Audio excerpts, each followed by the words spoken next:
You are the Lord that healeth thee. You are the Lord, my healer. You sent your word and healed my disease. You are the Lord, my healer. இயேசுவே சுகமாக்குமே, இயேசுவே சுகமாக்குமே. வார்த்தையை அனுப்புமே, சுகமாக்குமே, சுகமாக்குமே. வார்த்தையை அனுப்புமே, சுகமாக்குமே, சுகமாக்குமே. இப்பொழுதே கர்த்தருடைய ஆளுகை, கர்த்தருடைய மகிமை உங்களுடைய காயங்கள் அத்தனையும் இப்பொழுதே ஆற்றும்படியாக உங்களை தொடுவதாக. Let every pain that you have, let it be healed right now in the mighty name of Jesus Christ. கர்த்தராகிய இயேசு கிறிஸ்துவின் வல்லமையுள்ள நாமத்தினாலே எல்லா காயங்களும், உள்ளத்திலே உடம்பிலே இருக்கிற சகல காயங்களும் வேதனைகளும் இப்பொழுதே சுகமடைவதாக, சுகமடைவதாக, குணமாக்கப்படுவீர்களாக, பூர்ணராக்கப்படுவீர்களாக, திரும்பி கட்டப்படுவீர்களாக, எழுப்பப்படுவீர்களாக, அடையாளங்களாய் மாற்றப்படுவீர்களாக. தேவனுடைய ஆளுகை இப்பொழுதே உங்களை நிறைவாய் நிறைவாய் நிறைவாய் நிரப்பட்டும். கர்த்தருடைய மகிமை உங்களை மூடட்டும். கர்த்தருடைய வல்லமையும் தாபரமும் உண்டாயிருக்கட்டும். கர்த்தருடைய அக்கினி இப்பொழுதே உங்களை முற்றிலும் மூடுவதாக. அவருடைய கரத்தின்குள்ளாக, அவருடைய கிருபைக்குள்ளாக முழுவதுமாக நீங்கள் அர்ப்பணிக்கப்பட்டவர்களாய், புதிதான மாற்றப்பட்டவர்களாய் இப்பொழுதே எழுப்பப்படுவீர்களாக, எழுப்பப்படுவீர்களாக. கரங்களை தட்டி கர்த்தருக்கு நன்றி செலுத்துவோமா?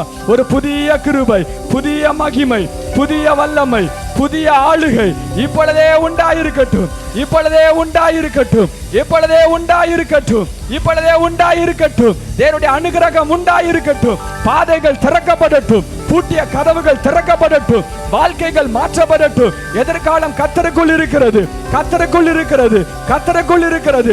தேவனுக்குள் இருந்து கிரியைகள் நடப்பிக்கிற மகா பெரிய வைராக்கிய சந்ததியாய் மாற்றப்படுவீர்களாக, மாற்றப்படுவீர்களாக, மாற்றப்படுவீர்களாக, மாற்றப்படுவீர்களாக. ஹல்லேலூயா. நன்றி செலுத்துகிறோம். உம்முடைய நாமம் மகிமைப்படுவதாக. உயிர்த்தெழுந்த இயேசு கிறிஸ்துவின் மூலம் ஜெபிக்கிறோம் நல்ல பிதாவே. ஆமென், ஆமென். உட்காருவோம். இந்த கன்வென்ஷன் கூட்டத்தின் 2ஆம் நாளிலும் உங்கள் மத்தியிலே வரும்படியாக கர்த்தர் கொடுத்த கிருபைக்காக நான் கர்த்தரை ஸ்தோத்திரிக்கிறேன். ஆண்டவருடைய இரக்கமும் மகிமையும் வல்லமையும் இந்த நாளிலே விளங்குவதாக. கர்த்தருடைய கிருபை மாறாததா எப்பொழுதும் இருக்கட்டும். இந்த நாளிலும் கர்த்தர் தம்முடைய கிரியைகளை செய்வாராக.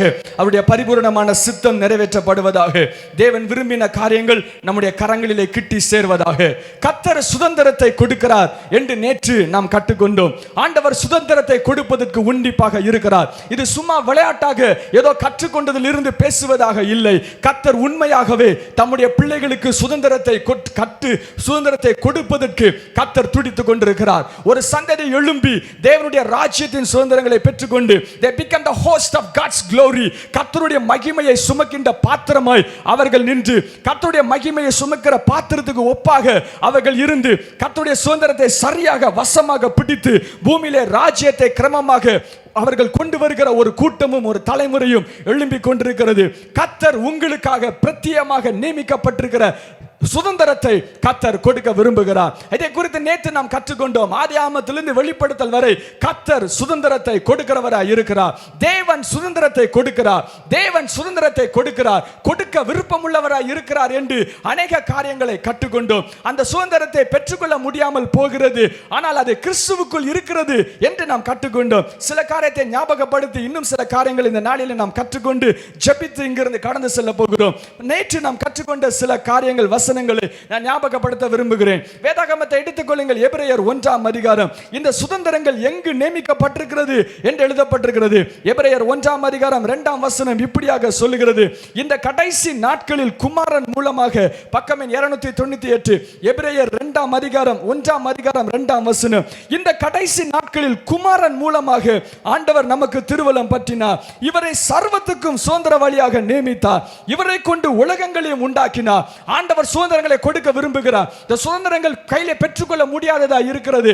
ஆகவே இவைகள் ஒரு நிலைப்பாட்டில் இருக்கிறது. It is under a relationship called the sonship. குமாரன் என்கிற ஒரு நிலைப்பாட்டுக்கு உள்ளாக சகல சுதந்திரங்களும் நியமிக்கப்பட்டு பிரத்யேகமாக கையெடுக்கப்பட்டு கையகப்படுத்தப்பட்டு அவைகள் நிலைப்படுத்தப்பட்டிருக்கிறது. நிலைப்படுத்தப்பட்டிருக்கிற அந்த இடத்திலே சுதந்திரமாக நியமிக்கப்பட்டிருக்கிற இடத்துல என்ன எழுதப்பட்டிருக்கிறது? அவர் உலகங்களை உண்டாக்கின மகா பெரிய பிரபுவாய் இருக்கிறார். 4ஆம் வசனம் சொல்லுகிறது, அவருக்கு எல்லா நாமத்துக்கும் மேலான நாமத்தை சுதந்திரித்துக் கொண்டார் என்று சொல்லப்பட்டிருக்கிறது. குமாரன் என்கிற உறவுக்குள்ளாக, வார்த்தைக்குள்ளாக சகல சுதந்திரங்களும் நியமிக்கப்பட்டு சரியாக வைக்கப்பட்டிருக்கிறது. இந்த சுதந்திரத்துக்கும் நான் பெற்றுக்கொண்டு நடக்கிற சுதந்திரத்துக்கும் என்ன உறவு என்று நேற்று நாம் கற்றுக்கொண்டோம். எபிரேயர் ரோமர் 8ஆம் அதிகாரத்துக்கு நாம் வருவோம். ரோமர் 8ஆம் அதிகாரத்தில் இந்த உறவோடு, இந்த குமாரன் என்கிற பண்போடு சர்வ சுதந்திரத்தையும் பெற்றுக்கொள்வதற்கான வாய்ப்பு உண்டாயிருக்கிறது. ஏதோ கொஞ்சோண்டு உள்ள சுதந்திரம் அல்ல, சின்ன சுதந்திரம் அல்ல, பாதி சுதந்திரம் அல்ல. ஆண்டவர் முழுமையான சுதந்திரத்தை கொடுப்பதற்கு உண்மை உள்ளவராய் இருக்கிறார். ஹல்லேலூயா. யாருக்கு கொடுக்கிறார்? ஒரே ஒரு உறவில இருக்கிறவனுக்கு கொடுக்கிறார். குமாரன் என்கிற உறவுக்கு உள்ளாக இருக்கிறவனுக்கு கொடுக்கிறார். ரோமர் 8ஆம் அதிகாரம் 15ஆம் வசனத்திலிருந்து நாம் வாசித்தோம். அந்தபடி திரும்பவும் பயப்படுகிறதுக்கு நீங்கள் அடிமைத்தனத்தின் ஆவியை பெறாமல் அப்பா பிதாவை என்று கூப்பிட பண்ணுகிற புத்திர சுவிகாரத்தின் ஆவியை பெற்றிருக்கிறோம். சாதாரண ஆவி கொடுக்கப்படல. ஒரு ஆவி கொடுக்கப்படுகிறது, பயமுள்ள ஆவி அல்ல, அப்பா பிதாவை என்று கூப்பிட பண்ணுகிற ஆவி. நேற்று இதை குறித்து கற்றுக்கொண்டோம். இந்த ஆவி பெற்றவுடன் என்ன நடக்கிறது? குமாரன் என்கிற ஒரு அந்தஸ்து நமக்கு கொடுக்கப்படும் பொழுது என்ன நடக்கிறது? 16ஆம் வசனம், தேவனுடைய பிள்ளைகளாய் மாறுகிறோம். தேவனுடைய பிள்ளையாய் மாறுகிறனால் என்ன நடக்கிறது? 17ஆம் வசனம், பிள்ளைகளானால் சுதந்திரமும் ஆமே. எல்லாரும் சொல்லுங்களேன், பிள்ளைகளானால் சுதந்திரமும் ஆமே. எல்லாரும் சொல்லுங்களேன், பிள்ளைகளானால் சுதந்திரமும் ஆமே. குமாரனாய் இருக்கிறேன், ஆகவே பிள்ளையாய் இருக்கிறேன். உடனே பிள்ளை என்ற பதவி என்கிற காரியம் வந்தவுடன் ஒரிஜினலாக இயேசு குமாரனுக்குள் சர்வ சுதந்திரம் கொடுக்கப்பட்டது போல இந்த சுதந்திரங்கள் அத்தனையும் எனக்கு கொடுக்கப்படுகிறதா இருக்கிறது. இதே வரிசை அடுத்த இடத்துல இருக்கிறதையும் நாம் கற்றுக்கொண்டோம். கலாத்தியர் 4ஆம் அதிகாரம், கலாத்தியர் 4ஆம் அதிகாரம் 7ஆம் வசனம், கலாத்தியர் 4ஆம் அதிகாரம் 7ஆம் வசனம் இப்படியாக எழுதப்பட்டிருக்கிறது. நீ அடிமையாய் இராமல் புத்திரனாய் இருக்கிறாய். 6ஆம் வசனம், அப்பா பிதாவே என்று கூப்பிட பண்ணுகிற புத்திர சுவிகாரத்தின் ஆவியை, குமாரனுடைய ஆவியை நமக்கு கொடுத்திருக்கிறார். குமாரனுடைய ஆவி கொடுக்கப்பட்டிருக்கிறது. 7ஆம் வசனம், நீ அடிமையாய் இராமல் புத்திரனாய் இருக்கிறாய். புத்திரனாய் இருந்தால் உடனே என்ன நடக்குதுன்னா சுதந்திரனாய் இருக்கிறாய். ஹல்லேலூயா, ஹல்லேலூயா. புத்திரனாய் இருந்த அடுத்த நொடியிலே அடுத்த காரியம் நமக்கு கொடுக்கப்படுகிறது சுதந்திரம். ரோமர் 8 கொடுக்கப்பட்டிருக்கிற வரிசை அப்படியே கிரமமாக கலாத்தியரிலும் கொடுக்கப்பட்டிருக்கிறது. ஆண்டவர் நமக்கு சுதந்திரத்தை கொடுக்கிறவராய் இருக்கிறார். எப்படிப்பட்ட சுதந்திரம்? மாறாத சுதந்திரம். எப்படிப்பட்ட சுதந்திரம்? விளக்கப்பட முடியாத சுதந்திரம். எப்படிப்பட்ட சுதந்திரம்? அது நம்மை விட்டு போகிற சுதந்திரம் அல்ல. ஆபிரகாம் சிறிது நேரம் வைத்திருந்தான், இழந்து போனான். குமாரன் சிறிது நேரம், ஐசக் சிறிது நேரம் வைத்திருந்தான், அவன் இழந்து போனான். ஆனால் ஆண்டவர் நமக்கு கொடுக்கிற மிகப்பெரிய சுதந்திரம் அவைகள் மாற்றப்பட முடியாததாய், அவைகள் அசைக்கப்பட முடியாத இருக்கிறது. 1 பேதுருவில் எழுதப்பட்டிருக்கிறது 4ஆம் வசனம். அதையும் நேற்று நாம் கற்றுக்கொண்டோம். 317ஆம் பக்கத்தில் இருக்கிறது. 1 பேதுரு 1ஆம் அதிகாரம் 4ஆம் வசனம், அழியாததும் மாசற்றதும் வாடாததுமான சுதந்திரத்தை பெற்றுக்கொள்ள போகிறோம். ஹல்லேலூயா. எல்லாரும் கரங்களை வைத்து சொல்லுங்க, அழியாததும் மாசற்றதும் வாடாததுமான சுதந்திரம். ஹல்லேலூயா. ஒரு வேலைக்கு சென்றால் அந்த வேலையில வருகிறது சில சுதந்திரங்கள் வருகிறது. சுதந்திரம் என்கிற வார்த்தை சொத்து என்கிற வார்த்தையா இருக்கிறது. விடுதலை உடனே யோசிக்காதீங்க. சுதந்திரம்னா சொத்து, சொத்து, பொசஷன், ப்ராப்பர்ட்டி, அப்படியாக நாம் எடுத்துக்கொள்ள வேண்டும். ஆண்டவர் நம்மளுக்கு ஒரு வேலை கொடுத்தால் என்றால் சில சுதந்திரங்கள், சில சொத்துக்கள் அது மூலமாக நாம் எடுத்துக்கொள்கிறோம். அந்த சம்பளத்தை வைத்து ஒரு லேண்ட் வாங்குவோம், சம்பளத்தை வைத்து வீடு கட்டுவோம்.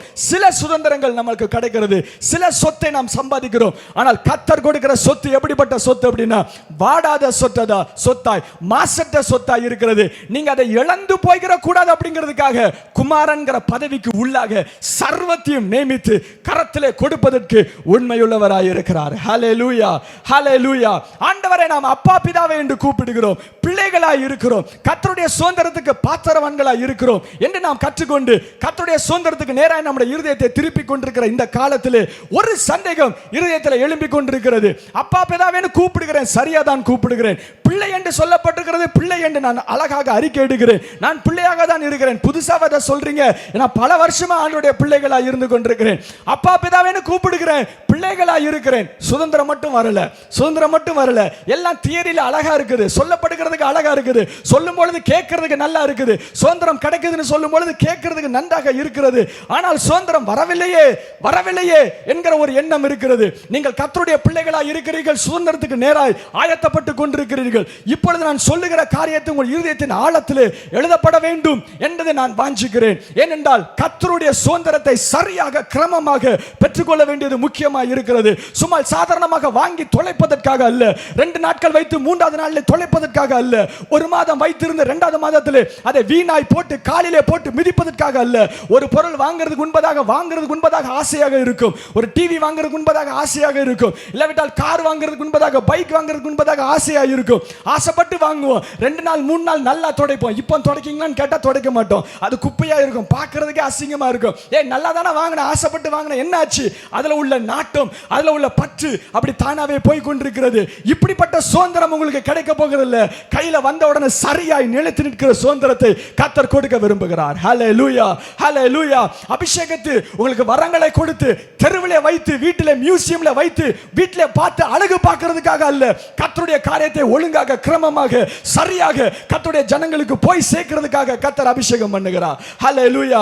அவர் வெற்றிடமான பாத்திரத்தை அபிஷேகம் பண்ண மாட்டார், தேவையில்லாத பாத்திரத்தை அபிஷேகம் பண்ண மாட்டார், அபிஷேகத்தை தெருவிலையும் கீழேயும் ஊட்ட மாட்டார். கர்த்தருடைய ஊழியங்கள் முத்துக்களாய் இருக்கிறது, அவைகளை கீழே கொட்டி அழிப்பதற்காக கர்த்தர் ஒருபோதும் சுதந்திரத்தை கொடுக்க மாட்டார். ஏனென்றால் கர்த்தருடைய சுதந்திரம் வெளியேறப்பட்டதாக இருக்கிறது, அதை சரியாக கையாள வேண்டியது அவசியமாக இருக்கிறது. ஹல்லேலூயா, ஹல்லேலூயா.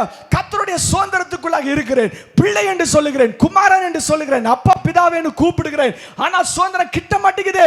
எதுவும் இருக்குதா? எதுவும் இருக்குதா? எதுவும் தடைகள் இருக்கிறதா? எதுவும் நான் செய்ய வேண்டுமா? என்னுடைய நிலைப்பாட்டில் எதுவும் மாற்றங்கள் வேண்டுமா? கர்த்தரின் இடத்துல எதுவும் எதிர்பார்க்கிறாரோ, எதிர்பார்ப்பதனால் அவற்றை நான் இழந்து போகிறேனோ, வராமல் இருக்கிறதோ? 20 ஆண்டுகளாக ஜெபம் பண்ணுகிறேன், அழைப்பு பெற்று 20 ஆண்டுகள் ஆகிவிட்டது, கர்த்தர் தரிசனத்தை கொண்டு பல ஆண்டுகள் ஆகிவிட்டது. இப்பொழுது நான் நின்று கொண்டிருக்கிற நிலையை பார்க்கும் பொழுது என்னுடைய தரிசனம் மங்குகிறது, என்னால் பார்க்க முடியவில்லை. கர்த்தர் தரமாட்டாரோ என்கிற ஒரு பயமும் திகிலும் இருதயத்தை பிடிக்கிறது. இப்படியே இருந்து செத்து போயிருவேனோ என்கிற பயம் இருதயத்தை திகிலும் பிடிக்கிறது. என்னத்தை தொலைச்சேன்? What did I miss? What did I miss? என்னத்தை நான் தொலைத்தேன் என்று நீங்கள் கேட்டுக்கொண்டிருக்கலாம். உங்களை பார்த்து கர்த்தர் பதிலாக இவற்றை சொல்லுகிறார். இந்த காரியத்தை நாம் புரிந்து கொள்ள போகிறோம், சரி செய்ய போகிறோம், கையாள போகிறோம், மகாபெரிய சுதந்திரத்தை பூமியிலே வெளிப்படுத்த போகிறோம். ஹல்லேலூயா, ஹல்லேலூயா. எடுத்துக்கொள்ளுங்கள் எபிரேயர் 5ஆம் அதிகாரம். எபிரேயர் 5ஆம் அதிகாரத்திலே குமாரனிடத்திலே ஒரு பண்பை கர்த்தர் எதிர்பார்க்கிறார். எபிரேயர் 5ஆம் அதிகாரம் 8ஆம் வசனத்திலிருந்து வாசிக்கிறேன். 301வது பக்கம் இப்படியாக இருக்கிறது. எபிரேயர் 5ஆம் அதிகாரம் 8ஆம் வசனம். அவர் குமாரனாய் இருந்தும் பட்ட பாடுகளினாலே கீழ்ப்படிதலை கற்றுக்கொண்டு, குமாரனாய் இருந்தும் கீழ்ப்படிதலை கற்றுக்கொண்டு, தாம் பூர்ணரான பின்பு தமக்கு கீழ்ப்படுகிற யாவருக்கும் நித்திய ரட்சிப்பை அடைவதற்கு காரணமாகி மெல்கிசேதேக்கின் முறைமையின்படி பிரதான ஆசாரியர் என்று நாமம் தெரிவிக்கப்பட்டார். அவர் குமாரனாய் இருந்தார். உடனே ஆண்டவர் மெல்கிசேதேக்கின் முறைமை, அதாவது அவருடைய அழைப்புக்குள்ளாக கர்த்தர் நியமிக்கப்படவில்லை. சர்வ சுதந்திரத்துக்கும் அவர் அதிகாரிதான், சகல சுதந்திரமும் அவருக்கு கொடுக்கப்படும்படியாக நியமிக்கப்பட்டதுதான். குமாரனுக்கு எல்லா எல்கைகளும் நியமிக்கப்பட்டதுதான். ஆனால் அந்த குமாரனிடத்திலே ஒரு அனுபவத்தை கர்த்தர் எதிர்பார்த்தார். என்ன அனுபவம்? 8ஆம் வசனம். கீழ்ப்படிதலை கற்றுக்கொண்டு பூர்ணரான பின்பு பூர்ணரான பின்பு, moving from childhood to adulthood, from maturity, from nothing to maturity, குழந்தை என்கிற ஒரு அந்தஸ்திலிருந்து புத்திரன் என்கிற அந்தஸ்துக்கு செல்லும் பொழுது, பூர்ணராகும் பொழுது, கீழ்ப்படிதல் நிறைவடையும் பொழுது, கீழ்ப்படிதல் பூர்ணராகும் பொழுது கர்த்தருடைய சுதந்திரத்தை பெற்றுக்கொள்வதற்கான சக்தி உண்டாகிறது. ஹல்லேலூயா. இன்றைக்கு குமாரன் என்கிற அந்தஸ்து உங்களுக்கு கொடுக்கப்பட்டு விட்டது. அப்பா பிதாவே என்று கூப்பிடுகிற அந்தஸ்து கொடுக்கப்பட்டு விட்டது. இன்றைக்கு ஆண்டவர் எதிர்பார்க்கிறது என்ன? குழந்தையிலிருந்து பெண்மேனாக, குழந்தையிலிருந்து பூர்ணராக நீ மாற வேண்டும் என்று கர்த்தர் எதிர்பார்க்கிறார். கீழே எழுதப்பட்டிருக்கிறது பாருங்கள், 12ஆம் வசனம். காலத்தை பார்த்தால் போதகராக இருக்க வேண்டிய உங்களுக்கு தேவனுடைய வாக்கியங்களின் மூல உபதேசங்களை மறுபடியும் உபதேசிக்க வேண்டியதாக இருக்கிறது. நீங்கள் பலமான ஆகாரத்தை அல்ல, பாலை உண்ணுகிறவர்களாய் இருக்கிறீர்கள்.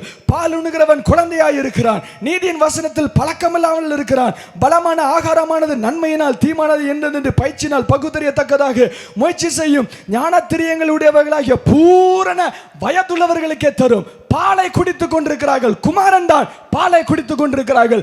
அப்பான்னு கூப்பிடுகிறவன் தான் பாலை குடித்துக் கொண்டிருக்கிறார்கள். அவர்களுக்கு ஆகாரத்தை, பலமான ஆகாரத்தை கொடுக்க முடியவில்லை. பால் குடிக்கிறவன் பலமான ஆகாரத்தை சாப்பிட முடியாது. பால் குடித்துக் கொண்டிருக்கிற குழந்தைக்கு சிக்கனை கொடுத்தால், இல்லாவிட்டால் கறியை கொடுத்தால் அந்த பிள்ளை செத்து போகும். மிகுந்த அன்பின் நிமித்தமாக மீனை எடுத்து வாயில திணித்தால் அந்த குழந்தை செத்து போகும். குழந்தைக்கு பால் தான் கொடுக்கணும். சோறை எடுத்து நசுக்கி தான் கொடுக்கணும். பிரெட் எடுத்து நசுக்கி பால்ல முக்கி தான் கொடுக்கணும். பிஸ்கட்டை எடுத்து உடைச்சி பால்ல எடுத்து மிக்ஸ் பண்ணி இப்படிதான் கொடுக்க வேண்டும். அநேக குழந்தைகளாய் இருக்கிறார்கள், குமாரனாய் இருக்கிறார்கள், குழந்தைகளாய் இருக்கிறார்கள். கர்த்தர் ஒன்றே ஒன்று எதிர்பார்க்கிறார், என்ன தெரியுமா? நீ பூர்ணராக வேண்டும். எப்படி பூர்ணராகிறது? கீழ்ப்படிதல் முழுமை அடைய வேண்டும். கீழ்ப்படிதல் முழுமை அடைய வேண்டும். Obedience is a key to maturity. Obedience is a key to maturity. சிறு குழந்தைகள் அவர்கள் கீழ்ப்படியாமல் இருப்பார்கள். வயது ஆக ஆக ஆக கீழ்ப்படிதலினுடைய முழுமை உண்டாகிறது. கர்த்தர் இன்றைக்கு சொல்லுகிறார், பால் குடிக்கிற நிலையில் இருந்து பலமான ஆகாரத்தை சாப்பிடுகிற உண்மையான குழந்தையாய் நீ மாற்றப்பட வேண்டும். உண்மையான தேவ புத்திரனாய் மாற்றப்பட வேண்டும். ஹல்லேலூயா, ஹல்லேலூயா. என்னுடைய குழந்தையை நான் மிகவும் நேசிக்கிறேன், மிகவும் மிகவும் நேசிக்கிறேன். நான் கார் வச்சிருக்கிறேன், என் பிள்ளைக்கு நான் கார் கொடுக்கணும்னு ஆசைப்படுறேன், மிகவும் நேசிக்கிறேன். ஆனா நான் கொடுக்க மாட்டேன். ஏன் கொடுக்க மாட்டேன் தெரியுமா? அவளை நான் ரொம்ப நேசிக்கிறேன், அதனால கொடுக்க மாட்டேன். ஏன்னா அந்த பிள்ளைக்கு ஓட்ட தெரியாது, அது 2ஆவது தான் படிக்குது, ஒண்ணுமே ஓட்ட தெரியாது. நான் ரொம்ப நேசிக்கிறேன், என் காரை கொடுத்துறேன். என் பிள்ளை நீ வச்சுக்கோ போ ஓட்டுன்னு அந்த பிள்ளைகிட்ட கொடுத்தா அடுத்து என்ன நடக்கும் தெரியும்? நான் கொடுக்க மாட்டேன். ஏன் கொடுக்க மாட்டேன் அப்படின்னா, நான் அந்த பிள்ளையை ரொம்ப நேசிக்கேன். கர்த்தர் ஏன் சுதந்திரத்தின் எல்கைகளை உங்களுக்கு கொடுக்க மாட்டேங்கிறார் தெரியுமா? ரொம்ப நேசிக்கிறார். பால் குடிச்சிட்டு இருக்கிற பிள்ளையை பார்த்து கறி தின்னு என்று சொல்ல முடியாது. கர்த்தர் இப்பொழுது சொல்லுகிறார், பூர்ணராகும்படி எழும்பு என்று கர்த்தர் சொல்லுகிறார். There is an obligation that has been handed over to you for every people who are ready to inherit the things of God. கர்த்தருடைய சுதந்திரத்தை பெற்றுக்கொள்வதற்கு ஆயத்தமாய் இருக்கிற தேவ புத்திரர்களுக்கு பார்த்து கர்த்தர் ஒரு காரியத்தை சொல்லுகிறார், உனக்கு ஒன்று நியமிக்கப்பட்டிருக்கிறது. நீ வளர வேண்டும், நீ வளர வேண்டும், நீ வளர வேண்டும், வளர வேண்டும். பாலுகிறவனுக்கு வேறமான ஆகாரத்தை கொடுக்க முடியாது. அப்படி என்றால் அவனுக்கு வேறமான மிகுந்த பெரிய சில ரெவலேஷன்ஸை, வெளிப்பாடுகளை சொன்னால் அதையும் கிழித்து விடுவான், சொன்ன ஆளையும் பீறி விடுவான். ஆகவே சொல்ல முடியாது. சபைகளிலே மிகப்பெரிய காரியங்களை பேச முடியாமல் இருக்கிறது. துடிக்கிறது வாய், பேச முடியவில்லை. ஏன்? குழந்தைகளாய் இருக்கிறார்கள், பால் உண்ணுகிறவர்களாய் இருக்கிறார்கள். பால் உண்ணுகிறவர்களுக்கு சில வார்த்தைகளை போதிக்க முடியவில்லை, பேச முடியவில்லை. கர்த்தர் சொன்ன ரெவலேஷன்ஸை, விஷன்ஸை, கர்த்தர் சொன்ன தரிசனங்களை வாயை திறந்து சொல்ல முடியவில்லை. ஏன்? குழந்தைகளாய் இருக்கிறார்கள். இந்த நேரத்திலே பூர்ணரான வயதுள்ளவனாய் மாற வேண்டும் என்று கர்த்தர் உங்களை பார்த்து அழைக்கிறார். ஹல்லேலூயா. பூர்ண வயதுள்ளவனாய் மாற வேண்டும், பூர்ண வயதுள்ளவனாய் மாற வேண்டும். கர்த்தருடைய அழியாத சுதந்திரத்தை பெற்றுக்கொள்ளும்படியாக குழந்தைகளாய் இருக்கிற உங்களுக்கு பூர்ண வயது உண்டாயிருக்க வேண்டும். இவற்றிலே என்ன செய்ய வேண்டும் என்று பவுல் நமக்கு கற்றுக் கொடுக்கிறார். எடுத்துக்கொள்ளுங்கள், அப்போஸ்தலர் 20ஆம் அதிகாரத்திலே சில காரியங்கள், முக்கியமான காரியங்கள் நாம் கற்றுக்கொள்ள போகிறோம். நான் இப்பொழுது பூர்ணராகும்படியாக, குழந்தையாய் இருக்கிற நான் புத்திரனாய் மாறும்படியாக, குமாரனாய் இருக்கிற நான் கர்த்தருடைய செய்கைகளை சரியாக புரிந்து சகலத்தையும் நடந்து கொள்ளும்படியாக ஆண்டவர் உண்மையாக நியமித்திருக்கிற சுதந்திரத்தை, விழ முடியாத சுதந்திரத்தை, அழிக்க முடியாத சுதந்திரத்தை, இம்மையிலும் மறுமையிலும் நியமிக்கப்பட்டிருக்கிற மகா பெரிய மகிமையான சுதந்திரத்தை பெற்றுக்கொள்ளும்படியாக நான் என்ன செய்ய வேண்டும்? அப்போஸ்தலர் 20ஆம் அதிகாரம், 20ஆம் அதிகாரம் பவுலினுடைய கடைசி பேச்சாக இருக்கிறது. அவர் இப்படியாக சொல்லி அவர் ஆரம்பிக்கிறார். 25ஆம் வசனம், அப்போஸ்தலர் 20:25. இதோ நான் உங்களுக்குள்ளே சஞ்சரித்து தேவனுடைய ராஜ்யத்தை குறித்து அதாவது சுதந்திரத்தை குறித்து, வரப்போகிற மேன்மையான சுதந்திரங்களை குறித்து பிரசங்கிக்க பண்ணுகிறதை கேட்டவர்களாக நீங்கள் எல்லாரும் இனி என் முகத்தை பார்க்க மாட்டீர்கள் என்று அறிந்திருக்கிறேன். அவர் சொல்ல ஆரம்பிக்கிறார், இனிமே என்ன பார்க்க மாட்டேன்னு சொல்லுகிறார். இந்த வார்த்தை அவர்களை காயப்படுத்துகிறது. இனிமே நான் வரவே மாட்டேன், நான் பார்க்க மாட்டேன்னு சொல்லும் பொழுது அவர்களெல்லாம் நெஞ்சு அடைக்கிறது. போன் பண்ண முடியாது, பேச முடியாது. பவுல் என்கிறவன் செத்து போனவனாய் மாறி போகிறான் என்கிற ஒரு வார்த்தையை அவர்களால் கேட்க முடியவில்லை. அதனாலே அவர் வரிசையாக சொல்லி கடைசியாக சொல்லுகிறார், நீ ராஜ்யத்தை பெற வேண்டும் என்றால், சுதந்திரத்தை பெற வேண்டும் என்றால், கர்த்தர் வைத்திருக்கிற மேன்மையான காரியங்களை அடைய வேண்டும் என்றால் உன்னிடத்தில் ஒன்று இருக்க வேண்டும். அதை கர்த்தர் தான் கொடுப்பார், ஆனால் உன்னிடத்தில் ஒன்று இருக்க வேண்டும். கர்த்தர் கொடுக்கிறவராய் இருக்கிறார் என்று அந்த வசனத்தை சொல்லப்பட்டிருக்கிறது. நீ என்ன செய்ய வேண்டும் என்றும் சேர்த்து அந்த வசனத்திலே சொல்லப்பட்டிருக்கிறது. 32ஆம் வசனம் யாவரும் சேர்ந்து நாம் வாசிக்க போகிறோம். அப்போஸ்தலர் 20ஆம் அதிகாரம் 32ஆம் வசனம் சேர்ந்து வாசிப்போமா? இப்பொழுதும் சகோதரரே, நீங்கள் பக்தி விருத்தி அடையவும் பரிசுத்தமாக்கப்பட்ட அனைவருக்குள்ளும் உங்களுக்கு சுதந்திரத்தை கொடுக்கவும் வல்லவராய் இருக்கிற தேவனுக்கும் அவருடைய கிருபையுள்ள வசனத்துக்கும் உங்களை ஒப்பு கொடுக்கிறேன் என்று அவர் சொல்லுகிறார். 2 காரியத்தை அவர் சொல்லுகிறார். ஆண்டவர் தருவார் என்பதை சொல்லுகிறார். ஆனால் அடுத்த காரியமாக உங்களிடத்திலே ஒரு காரியம் இருக்க வேண்டும் என்று சொல்லுகிறார். என்ன சொல்லுகிறார்? நீங்கள் இப்பொழுது பக்தி விருத்தி அடைய வேண்டும் என்று சொல்லுகிறார். பக்தி விருத்தி அடைய வேண்டும் என்று சொல்லுகிறார். build you up என்று சொல்லுகிறார். அப்படி என்றால் என்ன அர்த்தம்? build you up, பக்தி விருத்தி அடைய வேண்டும். நீ இப்பொழுதே கட்டப்பட வேண்டும், பக்தி விருத்தி அடைய வேண்டும். அப்படி என்றால் ஆங்கிலத்தில் build you up, எழும்பி கட்டப்பட வேண்டும் என்று சொல்லுகிறார். குழந்தையாக இருக்கிறேன், சுதந்திரத்துக்கு பாத்திரவனாய் இருக்கிறேன், அப்பா பிதாவேன்னு கூப்பிடுகிற சக்தி எனக்கு உண்டாயிருக்கிறது. ஒரு சின்ன குழந்தையிலிருந்து பெரியவன் வரைக்கும் அப்பாவை அப்பான்னு தான் கூடுவான். அதுக்கு ஒரு தகுதி வரணும்னு அவசியம் கிடையாது. அது வந்து விட்டது எனக்கு ஏற்கனவே. பிள்ளைன்னு அங்கீகாரம் வந்து விட்டது. பிள்ளைங்கிற அங்கீகாரம் இருக்குதா இல்லையாங்கிறது இப்ப பிரச்சனை கிடையாது. It is not the time for you to beg, it is time for you to prepare. கெஞ்சுகிற காலம் அல்ல, ஆயத்தமாகிற காலம். ஹல்லேலூயா, ஹல்லேலூயா. அப்பா எப்படியாவது பிள்ளையா மாத்துங்க பாபான்னு கேட்கிற அனுபவம் உள்ளவர்கள் அல்ல, அப்படி கேட்கிற பிள்ளைகள் அல்ல, அப்படி கேட்கிற சந்ததியை கர்த்தர் எதிர்பார்த்து இல்ல. பிள்ளைன்னு தெரியும், ஆயத்தமாக போறேன் சுதந்திரத்தை கையில் எடுக்கிறதுக்கு. ஹல்லேலூயா. கிறிஸ்தவர்கள் கோழை அல்ல, கோழையாய் இருக்கிறவர்கள் கிறிஸ்தவர்கள் அல்ல. சுதந்திரத்தினுடைய மேன்மையான பங்குக்காக காத்திருந்து ராஜ்யத்தை இரும்பு கோலால் ஆட்சி செய்கிற மகா பெரிய புத்திரராய் இருக்கிறார்கள். கரங்களை தட்டி கர்த்தருக்கு நன்றி செலுத்துவோம். ஹல்லேலூயா, ஹல்லேலூயா. சும்மா ரட்சித்து உருவாக்கி வைக்கிற ஆண்டவர் இல்ல, அவர் உங்களை வைத்து கீழே போட்டு மிதிக்கிற தெய்வம் அல்ல, சுதந்திரத்தை கொடுத்து அழகு பார்க்கிற தெய்வம். It is not time for us to beg, it is time for us to prepare. என்ன செய்ய வேண்டும்? பக்தி விருத்தி அடைய வேண்டும், பக்தி விருத்தி அடைய வேண்டும், பக்தி விருத்தி அடைய வேண்டும். build you up. குழந்தையிலிருந்து பூர்ணராகிறது எப்படி? குழந்தையிலிருந்து கொழுமையான ஆகாரத்தை அடைவது எப்படி? பால் குடிக்கிறதிலிருந்து கொழுமையான ஆகாரத்தை பெற்று சுதந்திரத்தை பெற்றுக்கொள்வதற்கு என்னை தகுதிப்படுத்தி என்னை மேப் பண்ணி கரெக்ட் ஃப்ரீக்வன்சியில் என்னை மேப் பண்ணி அடிக்கிறது எப்படி? ஒன்றே ஒன்று, build you up. பக்தி விருத்தி அடைய வேண்டும். எப்படி அடைய வேண்டும்? முந்தின வசனத்தில் சொல்லப்பட்டிருக்கிறது. 31ஆம் வசனத்தை வாசியுங்கள். எனக்கு ரொம்ப ஜெல்லஸான ஒரு வசனம். அதாவது ரொம்ப அதை பார்த்தோன்னே ஒரு மாதிரி எரிச்சலாகி எனக்கு கிடைக்கலையே அப்படின்னு சொல்லப்பட்ட ஒரு வசனமா இருக்கிறது. 31ஆம் வசனம், அப்போஸ்தலர் 20ஆம் அதிகாரம் 31ஆம் வசனம். ஆனபடியினால் நான் 3 வருஷ காலமாய் இரவும் பகலும் கண்ணீரோடு இடைவிடாமல் அவனவனுக்கு புத்தி சொல்லி கொண்டு வந்ததை நினைத்து விழியுங்கள். 3 வருஷம் பவுல் இடைவிடாமல் பிரசங்கம் பண்ணினாராம். Oh my God. அவர் சாதாரணமா வாயை திறந்தாருன்னா 5 மணி நேரம் 6 மணி நேரம் பேசுவார். பவுல் பேசினாங்கன்னா அதுக்கு அந்த அவன் ஜன்னல் வழியா கீழே விழுந்த அதிகாரம் அந்த இடத்துல தான் இருக்குது. அப்போஸ்தலர் 20ஆம் அதிகாரம் வருபாட் ரொம்ப நேரம் பேசிட்டு இருந்தார். 7ஆம் வசனம் 8ஆம் வசனம். மேல் வீட்டில் இருந்தார், அங்கிருந்து கீழே விழுந்தான், மரித்து போனான். மரித்த உடனே ஐயோ என்னன்னு ஆளல, எழுப்புப்பா டைம் ஆகுதுன்னா இன்னும் நிறைய பேசணும்னு கீழே போய் எழுப்பி விட்டு மேலே உட்கார்ந்து அவனையும் உட்கார வச்சு கேட்க வச்சுட்டார். பவுல் அப்போ எப்படிப்பட்ட பிரசங்கரா இருப்பாருன்னு பாருங்க. நம்ம 1 மணி நேரம் தாண்டினாலே வாட்ச் எல்லாம் அப்படியே பார்த்துக்கிட்டே இருப்போம். கொஞ்சம் 1 மணி நேரம் தாண்டினோடனே கீபோர்டில் அப்படியே அடிச்சு காமிப்போம், டைம் ஆயிட்டு பிரசங்கத்தை நிப்பாட்டு அப்படின்ட்டு. ஸோ நம்ம இந்த காரியங்கள்லாம் செய்கிற ஆட்கள் 1 மணி நேரத்துக்கு மேல பேசினாலே நம்மளுக்கெல்லாம் நாக்கு தள்ளி கீழே விழுந்து செத்து போற மாதிரி மாறிடுறோம். பவுல் உட்கார்ந்தாருன்னா 5 மணி நேரம் 6 மணி நேரம் 8 மணி நேரம் பேசுவார்னு நான் நினைக்கிறேன். இவர் இப்படி 3 வருஷம் பேசினார்கள் என்றால் கேட்ட ஜனம் எவ்வளவு பாக்கியம் உள்ள ஜனங்களாக இருந்தார்கள். அந்த ஆட்கள் ஏதாவது புத்தகத்தை எழுதி வச்சிருந்தா நல்லா இருந்திருக்கும். அவர் சொன்னதை திருப்பி எழுதி வைத்துதான் நல்லா இருக்கும். எல்லாம் தொலைந்து போய் விட்டதோ என்கிற அச்சமும் பயமும் எனக்கு உண்டாயிருந்தது. சரி போகட்டும். 3 வருடம் கற்றுக்கொண்டு கற்றுக்கொண்டு கற்றுக்கொண்டு grow வளர்ச்சி வளர்ச்சி பக்தி விருத்தி அடைந்து மேலாக செல்லுகிற அனுபவம் குமாரர்களுக்கு உண்டாயிருக்க வேண்டும். ஹல்லேலூயா, ஹல்லேலூயா. ஊழியர்களையும் ஊழியக்காரர்களையும் துச்சிதமா எண்ணாதீர்கள். அவர்கள் கர்த்தருடைய தரிசனத்தையும் கர்த்தருடைய வெளிப்பாட்டையும் சுமக்கிறவர்கள். ஹல்லேலூயா. சில வெளிப்பாடு சில ஊழியக்காரன்ட்ட தான் இருக்கு, வேற வழியே கிடையாது. அதை வாங்கணும்னா அந்த ஊழியக்காரன்ட்ட தான் போய் வாங்கணும், வழியே கிடையாது. நானா போவேன், நானா கேட்பேன்னா நீங்க உட்கார்ந்துட்டே இருங்க, வாய்ப்பே கிடையாது. சில காரியங்களை கர்த்தர் அப்படிதான் நியமித்து வைத்திருக்கிறார். சில காரியங்களை கர்த்தர் அப்படிதான் நியமித்து வைத்திருக்கிறார். ஏன் அது தெரியாது, அது அப்படிதான்.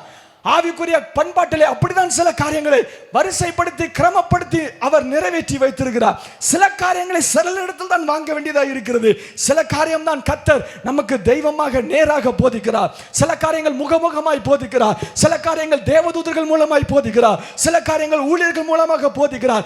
எப்படி வந்தாலும் சரி, எந்த வழியாய் கர்த்தர் பயன்படுத்தினாலும் சரி, சாப்பிட்டுட்டு எழும்பணும். ஹல்லேலூயா, ஹல்லேலூயா. சாப்பிட்டு எழும்பணும்.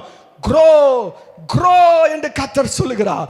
எழுப்ப வேண்டும், எழுப்பப்பட வேண்டும் என்று கர்த்தர் சொல்லுகிறார். எபேசியர் 6ஆம் அதிகாரத்திலும் கர்த்தர் இவற்றை ஆணித்தரமாய் கர்த்தர் சொல்லுகிறார்.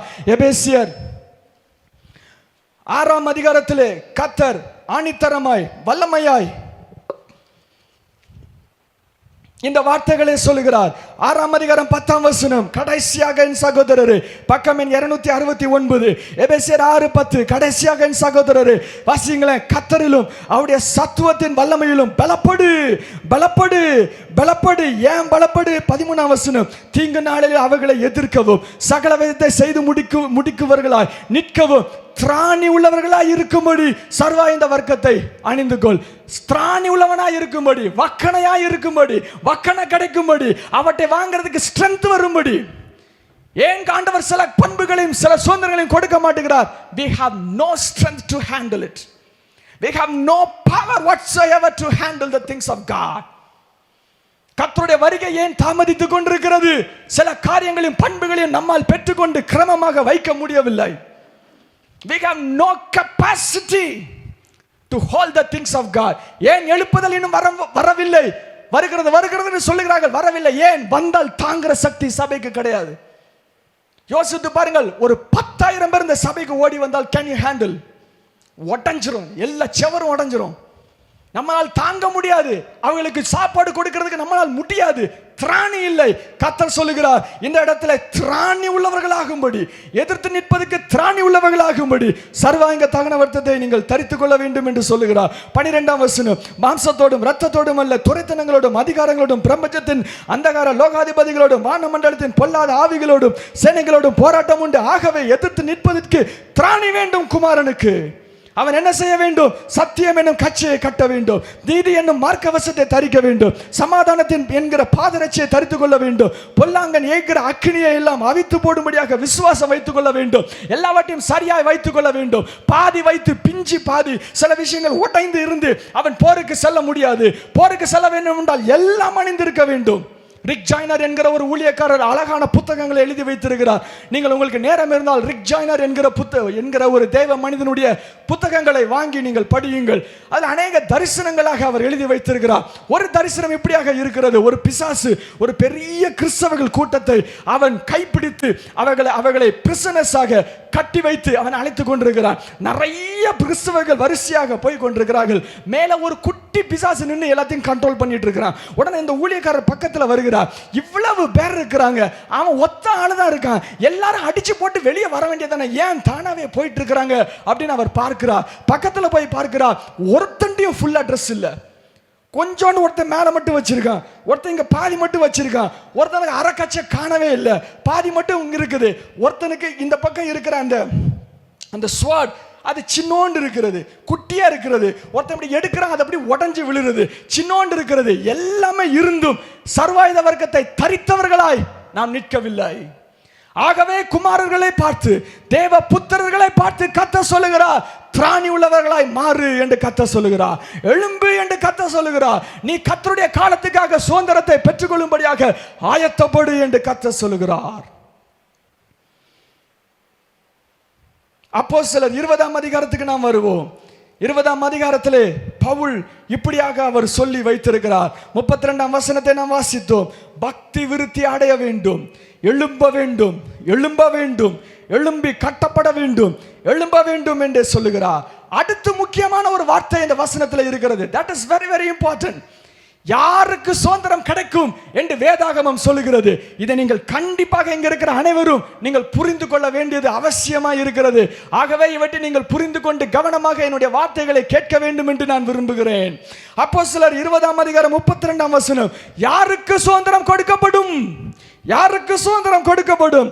32ஆம் வசனம், நீங்கள் பக்தி விருத்தி அடையவும் பரிசுத்தமாக்கப்பட்ட அனைவருக்குள்ளும் உங்களுக்கு சுதந்திரத்தை கொடுக்கவும். பரிசுத்தமாக்கப்பட்டவர்களுக்கு மாத்திரம் கொடுக்கப்படுகிற சுதந்திரமாய் இருக்கிறது. பரிசுத்தமாக்கப்பட்ட அனைவருக்குள்ளும் உங்களுக்கு சுதந்திரத்தை கொடுக்கவும். build you up and give you an inheritance among all those who are sanctified என்று எழுதப்பட்டிருக்கிறது. யாரெல்லாம் சுத்திகரிக்கப்பட்டிருக்கிறார்களோ, யாரெல்லாம் பரிசுத்தமாக்கப்பட்டிருக்கிறார்களோ அவர்களுக்கு மாத்திரம் கொடுக்கப்படுகிற சுதந்திரம் என்று எழுதப்பட்டிருக்கிறது.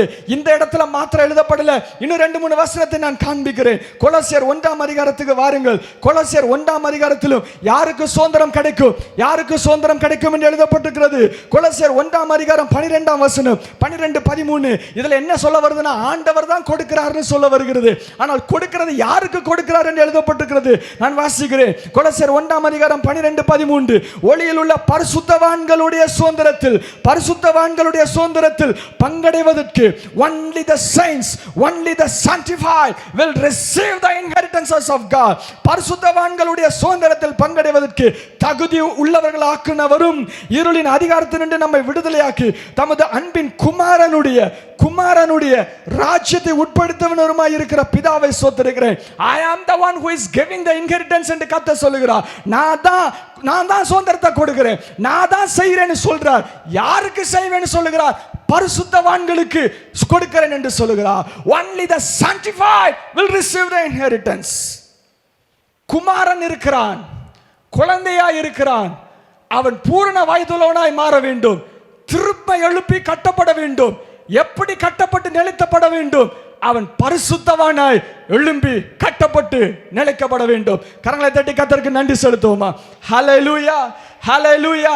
இங்க இருக்கிற எல்லாரும் இருதயத்தில் ஏற்றுக்கொள்ள வேண்டிய மிகப்பெரிய வார்த்தை இந்த வார்த்தை. only the sanctified, only the sanctified, only the sanctified. பரிசுத்தமாக்கப்பட்ட மாவன் மட்டும், பரிசுத்தவான் மட்டும், பரிசுத்தமாக மாக்கப்பட்ட மட்டும், பரிசுத்தவான் மட்டும் சுதந்திரத்தை பெற்றுக்கொள்வான். ஹல்லேலூயா. எல்லாரும் கரங்களை வைத்து சொல்லுங்க, பரிசுத்தவான் மட்டும் சுதந்திரத்தை பெற்றுக்கொள்வான். ஹல்லேலூயா. கண்டிப்பாக நீங்கள் இதை புரிந்து கொள்ள வேண்டும். இன்னொரு வசனத்தை காண்பிக்கிறேன். எபேசியர் 1ஆம் அதிகாரம், எபேசியர் 1ஆம் அதிகாரம் 18ஆம் வசனம் இப்படியாக சொல்லுகிறது. கர்த்தர் தான் கொடுக்கிறார் என்று சொல்லுகிறது. அப்படி இருந்தும் அதில் இந்த வார்த்தை வருகிறது. எபேசியர் 1ஆம் அதிகாரம் 18ஆம் வசனம், தாம் தம்மை அழைத்ததினாலே நமக்கு உண்டாயிருக்கிற நம்பிக்கை இன்னதென்றும். வாசிங்களேன்.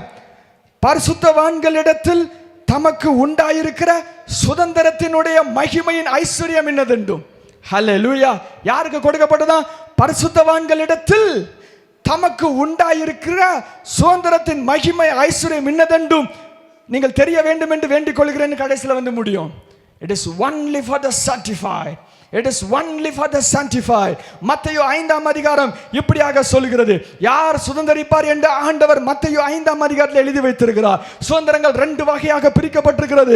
3ஆம் வசனம், பரலோக ராஜ்யம் அவர்களுடையது எழுதப்பட்டிருக்கிறது. யார் பரலோக ராஜ்யத்தை பெற்றுக்கொள்வார்? அந்த சுதந்திரம் ஒன்று உண்டு. பரலோக ராஜ்யம் என்கிற ஒரு பெரிய சுதந்திரம் ஒன்று இருக்கிறது. அதை யார் பெற்றுக்கொள்வார்? வாசிங்களா, யார் பெற்றுக்கொள்வார்? ஆவியில் எளிமை உள்ளவர்கள், ஆவியில் எளிமை உள்ளவர்கள், ஆவியில் எளிமை உள்ளவர்கள், பரிசுத்தவான்கள், the one who is humble, தாழ்மை உள்ளவர்கள். அவர்கள் பெருமை அடையாதவர்களாக இருக்கிறார்கள், சுயத்தை சார்ந்து இருக்கிறவர்களாக இருக்கிறார்கள். ஆவியில் எளிமை என்பது இன்றைக்கு வரைக்கும் உங்களுக்கு புரியல. நான் உங்களுக்கு சொல்றேன், ஆவியின் எளிமைனா என்னன்னா, தானாகவே நின்று தன்னுடைய யோசனைப்படி செய்யாமல் completely dependent on God, தேவனையே சார்ந்து, தேவனையே நம்பி, தேவனையே என்னுடைய யோசனைகளே சார்ந்து வாழுகிறவனுக்கு மாத்திரம் பரலோக ராஜ்யம் கொடுக்கப்படுகிறது. பூமி யாருக்கு கொடுக்கப்படுகிறதா இருக்கிறது? 5ஆம் வசனத்தை வாசியுங்கள். பூமியை சுதந்தரித்துக் கொள்வார்கள், பூமியை சுதந்தரித்துக் கொள்வார்கள். யார்? ஒரு கூட்டம் சுதந்தரிப்பார்கள். சாந்த குணமுள்ளவர்கள் சுதந்தரிப்பார்கள். Only the sanctified, the pure and the holy and the humble, everything is the characteristics of being sanctified. பரிசுத்தமானவனுடைய அடையாளங்கள் அவை. ஆவியில் எளிமை, அவன் சாந்த குணமாய் இருக்கிறது, நீதியின் மேல் பரிசுத்தம் உள்ளவனாய் இருக்கிறது, சகலமும் எழுதப்பட்டிருக்கிற ஒவ்வொரு பண்புகளும் பரிசுத்தவானுடைய பண்பாய் இருக்கிறது. அவன் மாத்திரம் தான் பரலோகத்தையும் சுதந்தரிப்பான், அவன் மாத்திரம் தான் பூமியையும் சுதந்தரிப்பான். எடுத்துக்கொள்ளுங்கள் கலாத்தியர் 5ஆம் அதிகாரத்தில் இப்படியாக வசனங்கள் வருகிறது. யார் சுதந்தரிப்பார் என்கிற வசனங்கள் எழுதப்பட்டிருக்கிறது. கலாத்தியர் 5ஆம் அதிகாரம், கலாத்தியர் 5ஆம் அதிகாரம் 16ஆம் வசனத்திலிருந்து வாசிக்கிறேன். ஆவிக்கேற்றபடி நடந்து கொள்ளுங்கள். பக்கம் எண் 262. ஆவிக்கேற்றபடி நடந்து கொள்ளுங்கள், மாம்ச இச்சை நிறைவேற்றாதிருப்பீர்கள். காலையில் இதை குறித்து அதிகமாய் நான் பேசினேன். 17ஆம் வசனம், மாம்சம் ஆவிக்கு விரோதமாய் இருக்கிறது, ஆவி மாம்சத்துக்கு விரோதமாய் இருக்கிறது. 19ஆவது வசனம், மாம்சத்தின் கிரியைகள் வெளியங்கமாய் இருக்கிறது. ஒரு பெரிய லிஸ்ட் இருக்குது, வாசிக்கிறேன், ஏதாவது ஒன்று உங்ககிட்ட இருக்குதான் பாருங்க. 19ஆவது வசனம், மாம்சத்தின் கிரியைகள் வெளியரங்கமாய் இருக்கிறது. அவையாவன விபச்சாரம், வேசித்தனம், அசுத்தம், காமவிகாரம், விக்கிராராதனை, பில்லிசூனியம், பகைகள், விரோதங்கள், வைராக்கியங்கள், கோபங்கள், சண்டைகள், பிரிவினைகள், மார்க்கபேதங்கள், பொறாமைகள், கொலைகள், வெறிகள், களியாட்டுகள் முதலானவைகளே. இப்படிப்பட்டவைகளை செய்கிறவர்கள் தேவனுடைய ராஜ்யத்தை சுதந்தரிப்பதில்லை, தேவனுடைய ராஜ்யத்தை சுதந்தரிப்பதில்லை என்று முன்னே சொல்றேன், திரும்பியும் சொல்லுகிறேன் எழுதி வைத்திருக்கிறார். கலாத்தியர் 6ஆம் அதிகாரம் 7ஆம் வசனம், மோச போகாதிருங்கள், தேவன் தம்மை பரியாசம் பண்ண விட்டார். மனுஷன் எதை விதைக்கிறானோ அதையே அறுப்பான். மாம்சத்தில் விளைத்தால் மாம்சத்திலே அழிவை அறுப்பான், ஆவிலே விதைத்தால் நித்திய ஜீவனை அறுப்பான். Only the righteous will enter the kingdom of God. எல்லா பாவங்களையும் செய்து கொண்டு பரலோகமும் செல்ல முடியாது. எல்லா தூஷணங்களையும், விபச்சாரத்தையும், அசுத்தத்தையும் செய்து கொண்டு தேவனுடைய சுதந்திரத்தையும் பெற்றுக்கொள்ள முடியாது. கர்த்தருக்கு பின்வாங்கின அனுபவத்தை உடையவன் கர்த்தருக்கு விரோதமாய் இருதயத்தில் நினைவுகளையும் பொல்லாங்கையும் வைத்துக் கொண்டு கர்த்தர் தன்னுடைய இருதயத்தை குத்தினாலும் கர்த்தர் பேசினாலும் அவற்றை விட்டுவிட மனதில்லாமல் இருளையே பற்றி கொண்டு, இருளையே பிடித்துக் கொண்டு, இருளின் அந்தகாரத்தை கிரியைகளை பிடித்துக் கொண்டு அதை இருட்டிலே செய்து மறைமுகமாய் செய்து வெளியே நல்லவன் போல நடித்து மாய்மால வாழ்க்கையை வாழ்ந்து கொண்டிருக்கிற ஒருவனும் அவன் கர்த்தருடைய சுதந்திரத்தை அடைய முடியாது, பரலோகம் செல்ல முடியாது, கர்த்தருடைய நித்திய ஜீவனை அடைய முடியாது என்று வேதாகமம் தெளிவாக எழுதி வைத்திருக்கிறது. Only the righteous, only the sanctified, only the holy will inherit the things of God. கர்த்தருடைய காரியங்களை சுதந்தரிப்பது ஒரே ஒரு கூட்டம் தான், அது பரிசுத்தம் என்கிற கூட்டமாய் இருக்கிறது. ஹல்லேலூயா, ஹல்லேலூயா. சங்கீதம் 24ஆம் சங்கீதம் இப்படியாக அழகாக சொல்லுகிறது. யார் கர்த்தருடைய பர்வதத்தில் ஏறுவான் என்று சொல்லுகிறது. கர்த்தருடைய சந்நிதியிலே யார் நிற்க முடியும்? ஒரே ஒருவன் தான் நிற்க முடியும். 4ஆம் வசனம், கையிலே சுத்தமுள்ளவனும் இருதயத்தில் மாசற்றவனுமாய் இருந்து தன் ஆத்துமாவை மாயைக்கு ஒப்புக்கொடாமல் கபடாய் ஆணையிடால் இருக்கிறவன் மாத்திரம்தான் he will have the ability to ascend into the things of God. கர்த்தருடைய பர்வதமாகிய சிங்காசனத்துக்கு நேராக சுமந்து கொண்டு தன்னை எடுத்துக்கொண்டு போகிறதுக்கு சக்தி உடையவன் அவன் ஒருவன் மாத்திரமே. யார்? பரிசுத்த கிரியைகளை வைத்திருக்கிறவன். மற்றவர்கள் பார்க்கும்போது பரிசுத்தனாய் நடிப்பவன் அல்ல, இருதயத்தில் யாரும் பார்க்காமல் இருக்கும் பொழுது பரிசுத்தமாய் இருக்கிறவன். ஹல்லேலூயா, ஹல்லேலூயா. எழுதப்பட்டிருக்கிறது, கையிலே சுத்தம், இருதயத்திலே மாசில்லாத அனுபவம், ஆத்துமாவை மாயைக்கு ஒப்புக்கொடாத அனுபவம். இப்படி இருக்கிறவன் ஏறுகிறதுக்கு தகுதி உள்ளவனாய் இருக்கிறான். ஆனா அவன் தகுதி இருந்த உடனே ஆண்டவர் ஏற விடாமல் ஆண்டவர் இறங்கி வருகிறார் இந்த சங்கீதத்தில். ஹல்லேலூயா. இப்படி இருக்கிறவனை பார்த்து என்ன நடக்குது? 7ஆம் வசனம், வாசல்களே தலைகளை உயர்த்துங்கள், ராஜா உட்பிரவேசிப்பார். ஒருத்தன் தகுதி உள்ளவனா இருந்தா அவன் போகணும் கூட அவசியம் இல்லை, மேல இருந்து கீழே இறங்கி தானாவே வந்து அவனை தூக்கிறோம். ஹல்லேலூயா, ஹல்லேலூயா. A righteous person, a holy person will never skip the eyes of God. கர்த்தருடைய கண்களுக்கு, 7 உலாவுகிற கர்த்தருடைய கண்களுக்கு உண்மையாய் இருக்கிறவன் தப்பவே மாட்டான். ஹல்லேலூயா. யாருமே பார்க்காம இருக்கும் பொழுது, யாருக்குமே தெரியாம இருக்கும்போது, சுத்தி இருக்கிறவங்கெல்லாம் பழி சொல்லும்போது உங்களுக்கு மாட்டான் தெரியும் நீங்க சுத்தமா இருக்கிறீங்கன்னு சொல்லப்படுகிற யோசேப்பு போல அனுபவம் உள்ளவர்களாய் நீங்களாய் இருந்தாலும் சரி, the moment God sees you, it is a different story. கர்த்தர் உங்களை பார்த்து கொண்டிருக்கிறார். பார்த்ததினால் பார்த்தார், மகிமையின் ராஜா உட்பிரவேசிப்பார். ஹல்லேலூயா, ஹல்லேலூயா. சுதந்திரவாளியாய் நீங்கள் மாற்றப்படுவீர்கள், சுதந்திரவாளியாய் மாற்றப்படுவீர்கள். அழைக்கப்பட்டவர்கள் அனைவரும் சுதந்திரத்தை பெற்றுக் கொள்வார்கள் என்று எழுதப்படவில்லை. அபிஷேகம் பண்ணப்பட்டவர்கள் அனைவரும் கர்த்தருடைய சுதந்திரத்தை பெற்றுக் கொள்வார்கள் என்று எழுதப்படவில்லை. கர்த்தருக்காக ஊழியம் செய்த அனைவரும் கர்த்தருடைய சுதந்திரத்தை பெற்றுக் கொள்வார்கள் என்று எங்கும் எழுதப்படவில்லை. கர்த்தருடைய காரியத்துக்காக வைராக்கியமாய் நின்று கொண்டு மிகப்பெரிய காரியத்தை கர்த்தருக்காய் சாதித்தவர்கள் யாரா இருந்தாலும் சரி, அவர்கள் கர்த்தருடைய காரியத்தின் சுதந்திரத்தையும் பெற்றுக் கொள்வார்கள் என்று எழுதப்படவில்லை. ஒரே ஒருவர் மாத்திரம் தான் பெற்றுக்கொள்ள முடியும். யாரென்றால் பரிசுத்தவான் மாத்திரம் தான் பெற்றுக்கொள்ள முடியும். ஹல்லேலூயா. மத்தேயு 7ஆம் அதிகாரம் 22ஆம் வசனம் இப்படியாக சொல்லுகிறது. மத்தேயு 7:22, அந்நாளிலே அநேகர் என்னை நோக்கி, கர்த்தாவே கர்த்தாவே, உமது நாமத்தினாலே தீர்க்க தரிசனம் உரைத்தோமே, இப்படி நாமத்தினாலே பிசாசுகளை துரத்தினோமே, அற்புதங்களை செய்தோமே. இந்த லிஸ்ட் செய்யறது ஈஸியா? தீர்க்க தரிசனம் சொல்றது ஈஸியா? பிசாசுகளை துரத்துற அனுபவம் உள்ளவர்கள் ஊழியர்கள் ஈஸியா அவர்களை கடைப்பது அரிதா இருக்கிறது. இயேசுவின் நாமத்தால் அற்புதம் செய்கிறவர்கள் லேசுப்பட்டவர்களா? கஷ்டமாய் வருகிறவர்கள் தான். அவர்களை பார்த்து சொல்றார், நீ உள்ள வர முடியாது. Because it is not the calling or the anointing that qualifies a person to enter into the things of God. குமாரனா இருக்கிறான், அவன் குமாரனா இருப்பதனால் அவனுக்கு தகுதி கிடையாது. அவனும் பரிசுத்தவனாய் இருக்கிற புத்திரனாய் இருக்க வேண்டும். ஹல்லேலூயா, ஹல்லேலூயா. எவ்வளவு வரம் வாங்கினாலும் சரி, எவ்வளவு ஊழியம் செய்தாலும் சரி, என்ன காரியங்களை அவன் செய்தாலும் சரி, அவன் கர்த்தருக்கு முன்பதாக பரிசுத்தமாய் இருக்க வேண்டும். ஹல்லேலூயா. அப்படி பார்த்தவன் மாத்திரம் தான் உள்ளே செல்ல முடியும், உள்ளே செல்ல முடியும், உள்ளே செல்ல முடியும். கர்த்தருடைய காரியங்களுக்குள்ளாக செல்ல வேண்டும் என்றால் மிகவும் மிகவும் அது முக்கியமான காரியம். இன்னைக்கு மத்தியானம் என்னுடைய மாணவர்களோடு பேசிக் கொண்டிருந்தேன். Spiritual pride is one of the greatest sin. எனக்கு இத்தனை வெளிப்பாடு இருக்குது, இவ்வளவு பெரிய எது வச்சிருக்கிறேன்னு சொல்லுகிற ஒரு ஆவிக்குரிய பெருமை எல்லாத்தை விட மோசமானது. எனக்கு இப்படி தெரியும், அவனுக்கு தெரியாது, எனக்கு தெரியும். நீங்க பரிசெயர் சதுசெயர். அவனுக்கு தெரியாது, எனக்கு தெரியும். விழுந்துட்ட, முடிஞ்சிச்சு.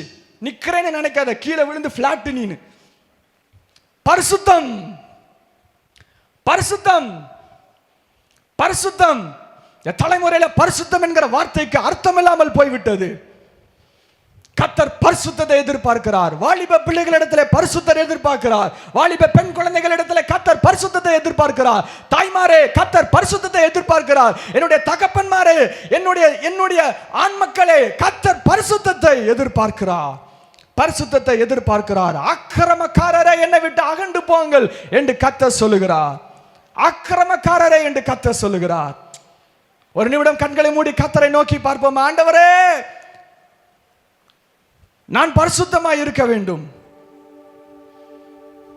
இன்னும் சில காரியங்களை சொல்லி உங்களுடைய இருதயத்தின் ஆழத்தில் இவைகளை எழுத விரும்புகிறேன். அதுக்கு முன்பதாக கர்த்தரை நோக்கி ஒரு சின்ன ஜெபம் செய்யுங்க. நான் குமாரன் என்று சொல்லுகிறது உண்மைதான். அப்பா பிதாவே என்று கூப்பிடுகிற அனுபவம் உள்ளது உண்மைதான். நான் குழந்தையா இருக்கக்கூடாது, புத்திரனா இருக்கணும். சுதந்திரவாளியா இருந்து பார்த்துக்கிட்டே செத்து போக கூடாது. Don't die with your idea, die with your kingdom. ஆசைப்பட்டு ஆசைப்பட்டு ஆசைப்பட்டு வரும்னு காத்திருந்து செத்து போக கூடாது. கொஞ்ச நாள்ல வந்து ஆண்டவர் தூக்கிடுவாரு. எனக்கு அவ்வளவு அழைப்பு இருக்கு, என்ன ஆண்டவர் இப்படி பயன்படுத்துவாரு, இத்தனை கோடி கொடுப்பாரு, இத்தனை நிலங்கள் கொடுப்பாரு, எல்லாம் கனவுல வச்சுக்கிட்டே கனவோடு போய் சாவ கூடாது. It is not about the calling. It is not about the promises that you receive. It is about the way of life that you hold. வாக்குத்தத்தத்தை பெற்றது அல்ல, வெளிப்பாடுகளை பெற்றது அல்ல, அழைப்பை பெற்று ஊழியக்காரனாய் மாற்றப்பட்டது அல்ல. 12 அப்போஸ்தலர்கள் உங்களுக்கு காட்சி கொடுத்து நீங்கள் ஊழியக்காரனாய் மாற்றப்பட்டா இருந்தாலும் சரி, முடிவு பரிந்தம் நிலை நிற்பவனே ரட்சிக்கப்படுவான். It is not about the ministry and the calling that you have. It is about being sanctified and being holy. பரிசுத்தமாய் சுத்திகரிக்கப்பட்டவனாய் சுதந்திரத்தில் பங்குள்ளவனாய் மாற்றப்பட வேண்டும் என்று கர்த்தர் இந்த காலத்திலே, கடைசி காலத்திலே ஆணித்தரமாய் உங்களை பார்த்து கேட்டுக்கொண்டிருக்கிறார். என்னை சுத்தப்படுத்தும் ஆண்டவரே, என்னை சுத்தப்படுத்தும் ஆண்டவரே, என்னை சுத்திகரியும் ஆண்டவரே. உயிர்த்தெழுந்த இயேசு கிறிஸ்து மூலம் ஜெபிக்கிறோம் நல்ல பிதாவே, ஆமென். கர்த்தர் சுதந்திரத்தை கொடுக்கிறார் என்று நேற்றும் இன்றும் உங்களோடு நான் பேசிக் கொண்டிருக்கிறேன். ஆதியாகமம் 15ஆம் அதிகாரத்தில் கர்த்தர் சுதந்திரத்தை கொடுத்தார், நேற்று கொடுத்தார், ஆபிரகாமுக்கு கொடுத்தார் என்று நேற்று நாம் பார்த்தோம். ஆதியாகமம் 15ஆம் அதிகாரம் 7ஆம் வசனத்தை நேற்று வாசித்தோம், மீண்டும் வாசிக்கிறேன். பின்னும் அவர் ஆண்டவர் ஆபிரகாமை நோக்கி, இந்த தேசத்தை உனக்கு சுதந்திரமாக கொடுக்கும் பொருட்டு உன்னை ஊர் என்கிற கல்தேயருடைய பட்டணத்திலிருந்து அழைத்து கொண்டு வந்த கர்த்தர் நானே என்று சொல்லி கர்த்தரே சுதந்திரத்தை ஆபிரகாமுக்கு கொடுக்கிறவராய் இருக்கிறார். நேற்று இதை குறித்து நான் பேசினேன். இவர் கொடுத்தவுடன் என்ன நடந்தது? சரியாக இவற்றை அவர் பின்பற்றி கரத்திலே கொடுத்தவராய் இருக்கிறார். அவர் என்ன பண்ணுகிறார்? தன்னுடைய குமாரனுக்கு அவற்றை சரியாக எடுத்து கொடுக்கிறார். ஆதியாகமம் 25ஆம் அதிகாரம் 5ஆம் வசனம், நேற்று நாம் இதை பார்த்தோம். ஆபிரகாம் தனக்கு உண்டான யாவற்றையும் ஈசாக்குக்கு கொடுத்தான். மிகப்பெரிய சுதந்திரத்தை பெற்றுக்கொண்டான் ஆபிரகாம். அந்த சொத்தை, அந்த மிகப்பெரிய மதிப்பை லேசாக ஈஸியாக குமாரன் என்கிற ஸ்தானத்தில் இருக்கிறவனுக்கு, குமாரன் என்கிற ஸ்தானத்தில் இருக்கிறவனுக்கு அதை லகுவாக அந்த சுதந்திரத்தை அவன் கொடுத்தான். ஈசாக்கு அதை என்ன செய்தான்? அதை தான் மாத்திரம் வைக்கவில்லை, குமாரன் என்கிற ஸ்தானத்தில் நின்று கொண்டிருக்கிற தன்னுடைய மகனுக்கு அவற்றை எழுதி வைத்தான். ஆதியாகமம் 28ஆம் அதிகாரம் 3ஆம் வசனத்திலிருந்து வாசிக்கிறேன். நேற்று நாம் வாசித்தோம். சர்வ வல்லமையுள்ள தேவன் உன்னை ஆசீர்வதித்து பல கூட்டமாகும்படி உன்னை பழுகவும் பெருகவும் செய்து தேவன் ஆபிரகாமுக்கு கொடுத்தது நீ பரதேசியாய் தங்குகிறதுமான தேசத்தை நீ சுதந்திரத்துக் கொள்ளும்படி ஆபிரகாம் அருளின ஆசீர்வாதத்தை உனக்கும் உன் சந்ததிக்கும் தந்தருளுவாராக என்று சொல்லுகிறான். என்ன சொல்லுகிறான்? தேசத்தை நீ சுதந்திரத்துக் கொள்ளும்படி, ஆபிரகாமுக்கு கொடுத்த தேசத்தை சுதந்திரத்துக் கொள்ளும்படி கர்த்தர் உன்னை பழுகவும் பெருகவும் செய்வாராக என்று ஆசீர்வதித்து அவன் கொடுக்கிறான். குமாரனுக்கு கொடுக்கிறான், குமாரனுக்கு கொடுக்கிறான். குமாரன் என்ற அழைப்பு பெறுகிறான். சரியான இடத்துல நின்று கொண்டிருக்கிறான். He has already positioned himself in the relationship called as the son. அவன் சரியாக தன்னை வைத்து குமாரன் என்கிற பதவியில் நின்று கொண்டு அந்த சுதந்திரத்துக்கு பாத்திரவனாய் மாற்றப்பட்டு சரியாக நின்று கொண்டிருக்கிறான். ஆபிரகாமில் இருந்து ஈசாக்குக்கு வருகிறது முழு சுதந்திரம், முழு சுதந்திரம் ஈசாக்கில் இருந்து யாக்கோபுக்கு வருகிறது முழு சுதந்திரம். அதற்கு பின்பதாக யார் சரியாக நின்று கொண்டிருக்கிறார் தெரியுமா?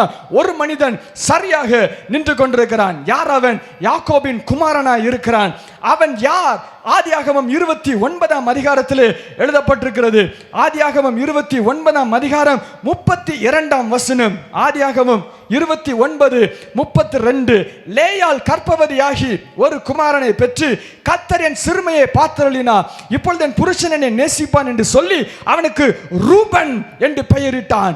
ரூபன் என்கிற ஒரு மனிதன் அவன் இப்பொழுது சுதந்திரவாளியாக குமாரனாக அவன் வந்திருக்கிறான். இந்த ரூபன் என்பவன் யார்? ஆதியாகமம் 35ஆம் அதிகாரம் 23ஆம் வசனத்துக்கு வாருங்கள். ஆதியாகமம் 35ஆம் அதிகாரம் 23ஆம் வசனம். யாக்கோபின் குமாரர் 12 பேர். யாக்கோபின் மூத்த மகனானவன் யார் என்றால் ரூபன்.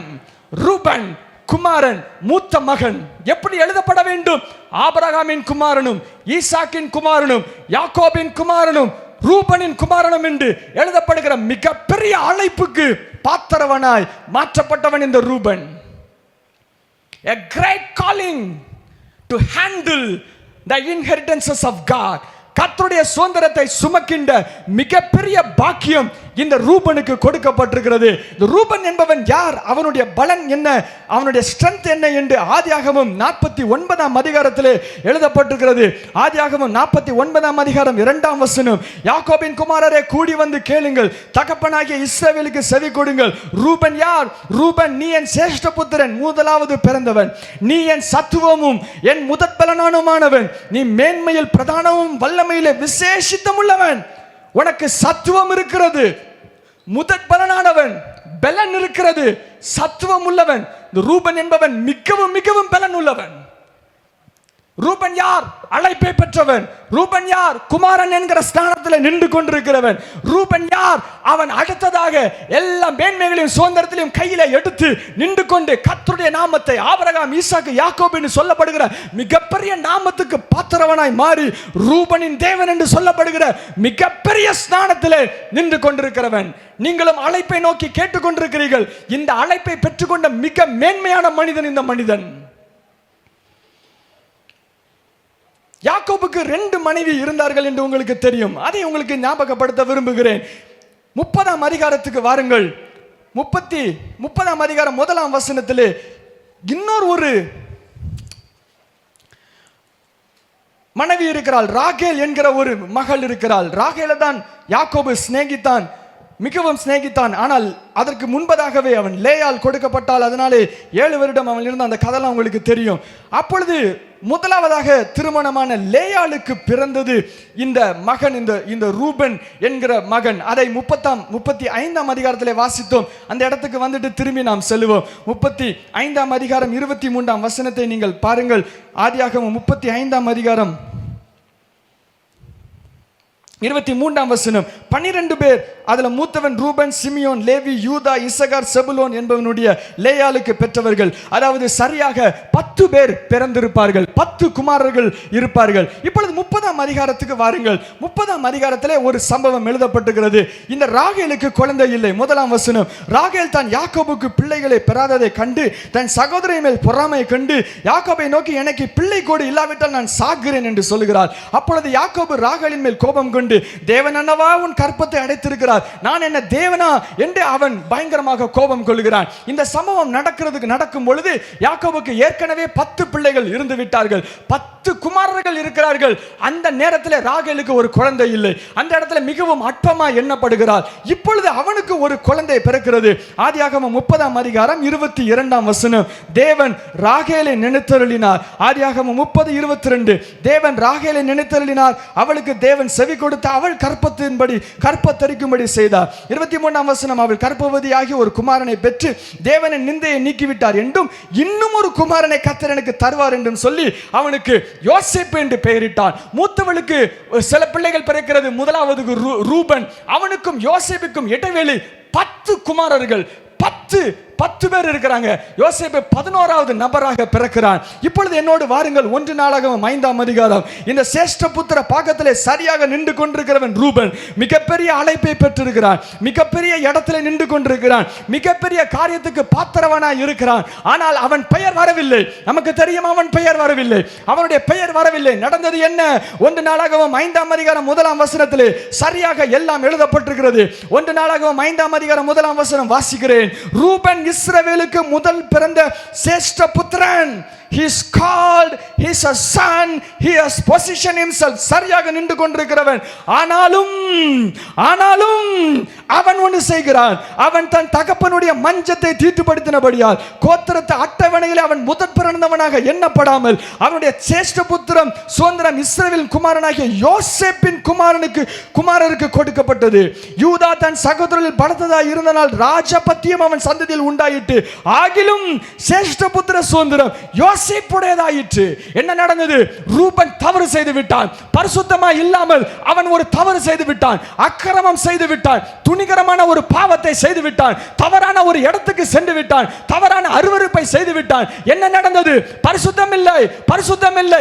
சுதந்திரம் ஒருவனுக்கு மாத்திரம் கொடுக்கப்படும். அவன் எப்பேற்பட்டவனாய் இருந்தாலும் சரி, ரூபனாய் இருந்தாலும் சரி, பலமுள்ளவனாய் இருந்தாலும் சரி, அழைக்கப்பட்டவனாய் இருந்தாலும் சரி, ஆபிரகாமின் சந்ததியை கையில எடுத்து இழுத்து சரியாக இஸ்ரவேலாய் மாற்றி கொண்டு வருகிற மகாபிரிய இடத்துல இருந்து இருந்தாலும் சரி, அவன் பரிசுத்தமாய் இல்லாததினால் அவன் திறந்து கிளம்பி 10 பேர் தாண்டி யோசேப்பின் மேல் விழுகிறது. யோசேப்புக்கும் கொடுக்கப்படாது. அதுக்கப்புறம் தாண்டி மனாசேக்கு அது கொடுக்கப்படுகிறதா இருக்கிறது. மனாசையும் தாண்டி எப்ராயிமுக்கு கொடுக்கப்படுகிறதா இருக்கிறது. எப்ராயிம் அங்கிருந்து கிளம்பி ரூபனுக்கு மேல போய் உட்காருவான். கர்த்தர் சுதந்திரத்தை ஒருவனுக்கு மாத்திரம் தான் கொடுப்பார். பரிசுத்தம் உள்ளவனுக்கு மாத்திரம் தான் கொடுப்பார். பரிசுத்தம் உள்ளவனுக்கு மாத்திரம் தான் கொடுப்பார். எப்பேற்பட்ட அழைப்பா இருந்தாலும் சரி, ஆபிரகாமையே தூக்கி நிறுத்துறவனா இருந்தாலும் சரி, ஆபிரகாமின் சந்ததியே நீ தான் தூக்கி நிறுத்துறவனா இருந்தாலும் சரி, பரிசுத்தம். என்ன தவறு செய்தான்? ஆதியாகமம் 35ஆம் அதிகாரம் 22ஆம் வசனத்திலே அவைகள் எழுதப்பட்டிருக்கிறது. வேதனையான ஒரு வசனம், அருவருப்பான ஒரு வசனம் நான் வாசிக்க விரும்புகிறேன். ஆதியாகமம் 35ஆம் அதிகாரம் 22ஆம் வசனம். இஸ்ரவேல் அந்த தேசத்தில் தங்களுக்கு குடியிருக்கும் பொழுது ரூபன் போய் தன் தகப்பனுடைய மறுமனையாட்டி ஆகிய பிஸ்காலோடு சயனித்தான். அதை இஸ்ரவேல் கேள்விப்பட்டான். அவன் அதற்கு பின்பு என்ன நடந்தது என்று எபிரேய புத்தகங்களில் எழுதப்பட்டிருக்கிறது. நான் உங்களுக்கு சொல்லுகிறேன், எபிரேய புத்தகங்களில் அதற்கு பின்பதாக என்ன நடந்ததுன்னு எழுதப்பட்டிருக்கிறது. இவைகள் இஸ்ரவேலுக்கு தெரிய வருகிறது, யாக்கோபுக்கு தெரிய வருகிறது. அவன் வருகிறான், வந்து இப்படி செய்தாயா என்று கேட்கிறான். கேட்ட உடனே கண்டினியூஸா 7 மணி நேரம் அழுகிறான். தகப்பனுடைய மார்பிலே விழுந்து என்ன மன்னிச்சிரு மன்னிச்சிரு, கூறு கட்டத்தனமா தெரியாம தப்பு பண்ணிட்ட மன்னிச்சிருன்னு 7 மணி நேரம் அழுகிறான். அசையவே இல்லை இந்த யாக்கோபு. அதற்கு பின்பதாக என்ன செய்தான்? அவன் என்ன செய்தான் என்றால் சாக்கு பையை அவன் போட்டுக்கொண்டான். யாரெல்லாம் உபவாசம் இருக்கிறார்களோ அவர்களெல்லாம் சாக்கு பையை போட்டுக்கொள்வார்கள். சாதாரண டிரெஸ் அணியல, அவன் அதுக்கப்புறம் சாக்கு பையை போட்டுக்கொண்டான். எத்தனை ஆண்டுகள் உபவாசம் இருந்தான் தெரியுமா? வரிசையாக 7 ஆண்டுகள் உபவாசம் இருந்தான். வரிசையாக 7 ஆண்டுகள் உபவாசம் இருந்தான். மன்னிச்சிருப்பா தப்பு பண்ணிட்டேன். 7 வருஷம் உபவாசம் இருந்தான். யாக்கோபு அசையவே இல்லை. யாக்கோபு எப்படி எழுதி வைத்தார் பாருங்கள். ஆதியாகமம் 49ஆம் அதிகாரம் 49ஆம் அதிகாரம் தான் இஸ்ரவேல் எல்லாருக்கும் மேலாக எழுதப்பட்டிருக்கிற ஆசீர்வாதம், ஒவ்வொரு கோத்திரத்துக்கும் மேலாக எழுதப்பட்ட ஆசீர்வாதம், முக்கியமான இடம் எழுதப்பட்டிருக்கிறது. 2ஆம் 3ஆம் வசனத்தை வாசித்தேன். ரூபனே நீ சத்துவம் உள்ளவன், ரூபனே நீ முதற்பலனானவன், ரூபனே நீ மேன்மை உள்ளவன், ரூபனே நீ பிரதானமானவன். 4ஆம் வசனம், தண்ணீரை போல தளம்பினவனே நீ மேன்மையை அடைய மாட்டாய். உன் தகப்பனுடைய மஞ்சத்தின் மேல் ஏறினாய், நீ அதை தீட்டுப்படுத்தினாய், என் படுக்கையின் மேல் ஏறினாய் என்ற அசிங்கமா அவனுடைய மெயின் லிஸ்டில் எழுதப்பட்டிருக்கிறது. 7 வருடம் கதறினாலும் திரும்ப முடியவில்லை. It was impossible for Jacob to forgive the sin of Reuben. பெயர் நீக்கப்பட்டு விட்டது. 10 தாண்டி இருக்கிற யோசேப்புக்கு போய் விழுந்தது. யோசேப்பிலிருந்து தாண்டி நான் சொன்னது போல எப்ராஹிம் போய் விழுந்தது. கர்த்தர் எப்ராஹிம் என் மகனே என்று கூப்பிடுவார், ஜெசுரனே என்று கூப்பிடுவார். பரிசுத்தமாய் இருக்க வேண்டியது அவசியமாய் இருக்கிறது. God is looking for a sanctified generation. ஏதாவது செய்யலாம், என்னென்னலாமா செய்யலாம், ஆனாலும் தப்பிப்பேன் என்கிற எண்ணம் எப்படி வந்தது கிறிஸ்தவர்களுக்கு? கிருபையை கொச்சைப்படுத்துவதற்கு எப்படி வந்தது இருதயம் நமக்கு? கிருபை இருப்பதினால் என்னனாலும் செய்யலாம் என்று எழுதப்பட்டிருக்கிறதோ? யாருடனும் பேசுவேன், எண்ணமும் பண்ணுவேன், இருட்டில் எண்ணமும் பண்ணுவேன், ஆனாலும் சபையில வந்து ஆராதிப்பேன், ஆனாலும் வந்து போதிப்பேன், ஆனாலும் வந்து நான் ஆராதிப்பேன், ஆனாலும் வந்து நான் முன்பதாக நின்று ஊழியத்தை செய்வேன். யாரும் கண்டுபிடிக்க முடியாது, நீ கண்டே பிடிக்க முடியாது என்று நினைத்துக்கொண்டு தைரியமாய் இருந்து கொண்டு செய்து கொண்டிருக்கிறீர்களோ? கர்த்தர் தேடுகிறார் ஒரு பரிசுத்தம் உள்ள சந்ததியை, பிரித்தெடுக்கப்பட்ட சந்ததியை கர்த்தர் தேடுகிறார். கர்த்தர் இப்பொழுது உங்களை பார்த்து சொல்லுகிறார், don't disqualify yourself. உன்னையே நீ தேவையில்லாமல் உன்னை இழந்து விடாதே. Don't disqualify yourself. அழைப்பு உண்டாயிருக்கிறது, சுதந்திரம் உண்டாயிருக்கிறது. சுதந்திரவாளிக்கு 2 வழிகள் கொடுக்கப்பட்டிருக்கிறது. 2 வழிதான். குமாரன் என்று பெயர் உண்டாகிவிட்டது, சுதந்திரத்துக்கு நியமிக்கப்பட்டது. You are appointed to receive an inheritance. ரூபனை போல் மிகப்பெரிய ஒரு சுதந்திரத்தை பெற்றுவதற்கு you are appointed. ஆர்டர் கொடுக்கப்பட்டது, பத்திரம் எழுதப்பட்டது. ஆனா இந்த குமாரன் குழந்தையில் இருந்து அங்க மாறுகிறதுக்கு அவனுக்கு தேவை பூர்ணராக்கப்படுகிற கீழ்ப்படிதல் அனுபவம். பரிசுத்தம் உள்ளவர்களிடத்திலே மாத்திரம் கொடுக்கப்படுகிற சுதந்திரம் என்று புதிய ஏற்பாட்டு ஆணித்தரமாய் சொல்லுகிறது. ரூபனுடைய ஊழியம் அதற்கு பின்பதாக வேறு விதமாய் மாற்றப்பட்டது. தி டெஸ்டமெண்ட் ஆஃப் ரூபன் என்று ஒரு குட்டி புத்தகம் இருக்கிறது, முடிந்தால் நீங்கள் வாசித்து பாருங்கள். அந்த ரூபன் அதற்கு பின்பதாக தேவனை தரிசிக்கின்றான், தேவனோடு சில காரியங்களை கற்றுக்கொள்கிறான். கற்றுக்கொடுந்து அவன் மரண படுக்கை வரைக்கும் அதை வைத்து தன்னுடைய பிள்ளைகளுக்கு வாய்களை திறந்து கற்றுக் கொடுக்கிறான். யோசேப்பு எப்படி இருந்தான் பாரு, இப்படின்னு சொல்லுகிறான். 2 பேருக்கும் ஆண்டவர் ஈக்குவல் ஆப்பர்ச்சுனிட்டி தான் கொடுத்தார். சேஷ்ட புத்திர பாகம் வருகிறது, ஒரு ஆப்பர்ச்சுனிட்டி இவனுக்கு கொடுக்கப்படுகிறது, ரூபனுக்கு. யோசேப்புக்கு ஒரு ஆப்பர்ச்சுனிட்டி கொடுக்கப்படுகிறது. இவன் போர்த்திபார் மனைவி கொடுக்கப்படுகிறது, இங்க பில்கால் கொடுக்கப்படுகிறது. இவன் விழுந்தான், இவன் பாதுகாத்தான், மாறிட்டு.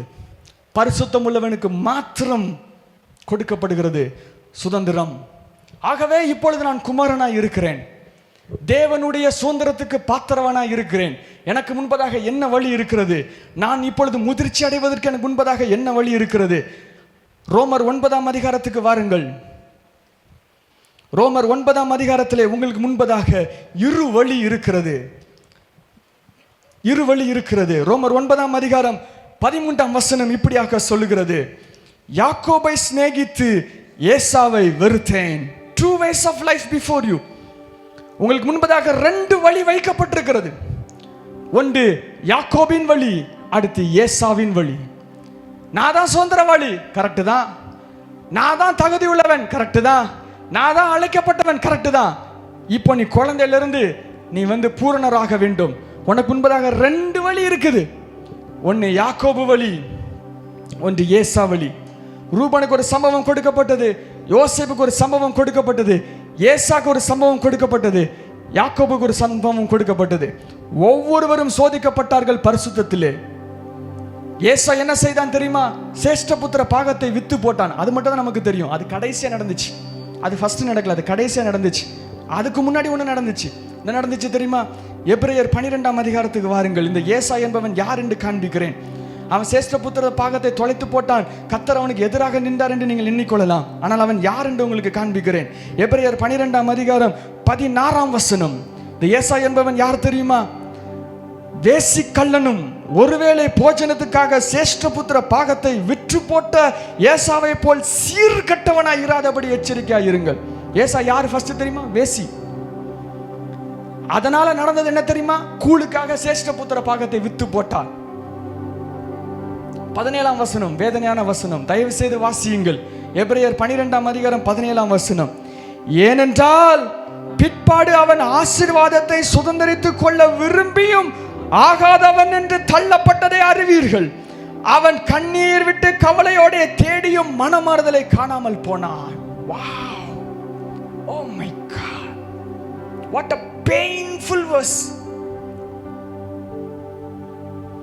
மனமாறுதலை தேடியும் காணாமல் போனான். மனம் திரும்புதலை விரும்பியும் அவனால் அடைய முடியவில்லை. யாக்கோபின் வழி, ஏசாவின் வழி. அப்போஸ்தலர் 10ஆம் அதிகாரத்துக்கு வாருங்கள். கர்த்தர் எப்பேற்பட்ட ஒரு தெய்வன் என்று நீங்கள் புரிய வேண்டும். அப்போஸ்தலர் 10ஆம் அதிகாரம் 34ஆம் வசனம் 35ஆம் வசனத்தை வாசிக்கிறேன். அப்போஸ்தலர் 10:34. அப்பொழுது பேதுரு பேசத் தொடங்கி, தேவன் பட்சபாதம் உள்ளவர் அல்ல. 35ஆம் வசனம், எந்த ஜனத்திலாகிலும் அவருக்கு பயந்திருந்து நீதியை செய்கிறவன் எவனோ அவனே அவனே அவருக்கு உகந்தவன் என்று நிச்சயமாய் அறிந்திருக்கிறேன். எல்லாருக்கும் கர்த்தராய் இருக்கிற இயேசு கிறிஸ்துவை கொண்டு அவர் சமாதானத்தை சுவிசேஷமாய் கூறி இஸ்ரவேல் புத்திரருக்கு சொன்ன வார்த்தைகள் இவைகள் தான் என்று எழுதி வைத்திருக்கிறார். பரிசுத்தமாக்கப்பட வேண்டும், பரிசுத்தமாக்கப்பட வேண்டும். லேவியராகமம் 20ஆம் அதிகாரத்திலே கர்த்தர் நம்மை பார்த்து இப்படி சொல்லுகிறார். லேவியராகமம் 20ஆம் அதிகாரம் 7ஆம் வசனம் 8ஆம் வசனம். லேவியராகமம் 20ஆம் அதிகாரம் 7ஆம் வசனம் 8ஆம் வசனம். எல்லாரும் வாசிப்போமா? பக்கமே 152. கடைசியாக வாசித்து ஜெபிக்க போகிறோம். லேவியராகமம் 20ஆம் அதிகாரம் 7ஆம் வசனம் 8ஆம் வசனம் வாசிங்களேன். ஆதலால் நீங்கள் உங்களை பரிசுத்தப்படுத்தி பரிசுத்தராயிருங்கள், நான் உங்கள் தேவனாகிய கர்த்தர். என் கட்டளை கை கொண்ட நடவுங்கள், நான் உங்களை பரிசுத்தமாக்குற கர்த்தர். ரெண்டையும் மாத்தி சொல்லுகிறார். எப்படி சொல்லுகிறார்? 7ஆம் வசனத்தை பாருங்க. நீங்க உங்களை பரிசுத்தப்படுத்தி பரிசுத்தராயிருன்னு சொல்றாங்க. 8ஆம் வசனத்தை சொல்றாங்க, நான் தான் உன்னை பரிசுத்தப்படுத்த முடியும்னு சொல்றாங்க. சுதந்திரத்தை கொடுக்கிறவர் அவர்தான். இருளிலிருந்து நீக்கி சுதந்திரத்தை கொடுப்பவர் அவர்தான். அப்போஸ்தலர் 10:32 வாசம், தேவனும் அவருடைய கிருபையும், the word of God and the word of grace, அதுதான் சுதந்திரத்தை கொண்டு வரும். அப்பா பிதாவே தான் சுதந்திரத்தை கொடுப்பார். ஆனா ஒரே ஒரு தகுதி உள்ளவனுக்கு கொடுப்பார். பரிசுத்தமாய் நின்று கொண்டிருக்கிற ஒரே ஒரு தகுதி பெற்றவனுக்கு மாத்திரம் கிடைக்கும். ரூபனை போல் இழந்து விடாதீர்கள், ரூபனை போல் இழந்து விடாதீர்கள், ஏசாவை போல் இழந்து விடாதீர்கள். இருதயத்திலே சுத்தம் தேவை. சங்கீதம் 32ஆம் சங்கீதம் இப்படியாக சொல்லுகிறது. எனக்கு மிகுந்த பிடித்த வசனம். ஒருவேளை உங்களுடைய இருதயத்திலே காயம் பட்டு இப்பொழுதே உங்களுடைய இருதயம் பாவத்தினுடைய காரியத்தினாலே குத்தப்பட்டவர்களா நீங்கள் இருந்தால் உங்களை பார்த்து கர்த்தர் இந்த வார்த்தையை சொல்லுகிறார். சங்கீதம் 32:1, எவனுடைய மீறுதல் மன்னிக்கப்பட்டதோ, எவனுடைய பாவம் மூடப்பட்டதோ அவன் பாக்கியவான். எவனுடைய அக்கிரமத்தை கர்த்தர் எண்ணாதிருக்கிறதோ, எவனுடைய ஆவியில் கபடமில்லாது இருக்கிறதோ அவன் பாக்கியவான். இயேசு கிறிஸ்துவுக்குள் ஒரு கிருபை கொடுக்கப்பட்டிருக்கிறது. இயேசு கிறிஸ்துவின் பாவம், இயேசு கிறிஸ்துவின் ரத்தம் சகல பாவங்களையும் நீக்கி சுத்திகரிக்கும். இன்றைக்கு மனம் திரும்புகிறதுக்கு ஒரு வாய்ப்பு கொடுக்கப்பட்டிருக்கிறது. கர்த்தர் சொல்லுகிறார், விபச்சார ஸ்திரியை பிடித்து வந்த அந்த மகளை பார்த்து கர்த்தர் சொல்லுகிறார், உங்களில் எவன் பாவம் இல்லாமல் இருக்கிறானோ அவன் கல்லை எறிட்டுன்னு சொல்றாரு. யார் விபச்சாரம் செய்யாமல் இருக்கிறானோ அவன் கல்லை எறிட்டுன்னு சொல்லுகிறாரு. உடனே எல்லாரும் போயிடுறாங்க. இந்த மகளை பார்த்து சொல்லுகிறார், இனி பாவம் செய்யாதே, இனி பாவம் செய்யாது. இந்த வார்த்தையை கர்த்தர் உங்களுக்கும் எனக்கும் சேர்த்து சொல்லுகிறார். இனி பாவம் செய்யாது, இனி பாவம் செய்யாது, இனி பாவம் செய்யாது. நான் மன்னிக்கிறேன், இனி பாவம் செய்யாது, இனி பாவம் செய்யாது. எழும்பு, எழும்பு. உன் சுதந்திரம் உனக்காக காத்து கொண்டிருக்கிறது. உன்னுடைய எல்கைகள் உனக்காக காத்து கொண்டிருக்கிறது. உனக்காக கிருபையை நான் காத்து கொண்டு நின்று கொண்டிருக்கிறேன். உனக்காக இரக்கத்தை நான் காத்து கொண்டு நின்று கொண்டிருக்கிறேன். ரோமர் 9ஆம் அதிகாரம் சொல்லுகிறது, எவன் மேல் கிருபையாய் இருக்க சித்தமாய் இருக்கிறனோ அவன் மேல் கிருபையாய் இருப்பேன், எவன் மேல் இரக்கமாய் இருக்க சித்தமாய் இருக்கிறனோ இரக்கமாய் இருப்பேன். இப்பொழுது கர்த்தர் உங்கள் மேல் இரக்கமாய் இருக்கிறதுக்கு சித்தமுள்ளவராய் இருக்கிறார். ஆகவே இதை பேசி உங்களிடத்திலே அறிவெடுத்துக் கொண்டிருக்கிறார். ஹல்லேலூயா, ஹல்லேலூயா. உங்களை அடித்து நொறுக்குவதற்காக கர்த்தர் வரவில்லை. மனம் திரும்பி கர்த்தர் வைத்திருக்கிற கிருபையை பெற்றுக்கொள்ளும்படியாக கர்த்தர் இந்த இடத்துல வந்திருக்கிறார். ஹல்லேலூயா. எதுக்கு இதை சொல்லுகிறேன்னா, சுதந்திரத்தை வாங்கிட்டு இழக்கிறவன் மாதிரி மோசமான அனுபவம் நமக்கு வரக்கூடாது. அல்ல, வர்றதுக்கு முன்னாடியே திருந்தது ரொம்ப நல்லது. ஹல்லேலூயா. அனுபவங்களுக்காக வருத்தப்படாதீர்கள். ஒருவேளை தவறான முடிவுகள் நீங்கள் எடுத்திருக்கலாம். உங்களுடைய ஆத்துமாவின் மாம்சத்தின் பலன் இல்லாததினால் சில காரியங்களை, தவறுகளை நீங்கள் செய்திருக்கலாம். ஆனால் இன்றைக்கு நின்று கொண்டு சொல்லுகிறேன், கிருபையை பெற்றுக்கொண்டு எழுந்து நின்று மறுபடியும் ஓடுங்கள் என்று கர்த்தர் உங்களை அழைக்கிறார். ஹல்லேலூயா.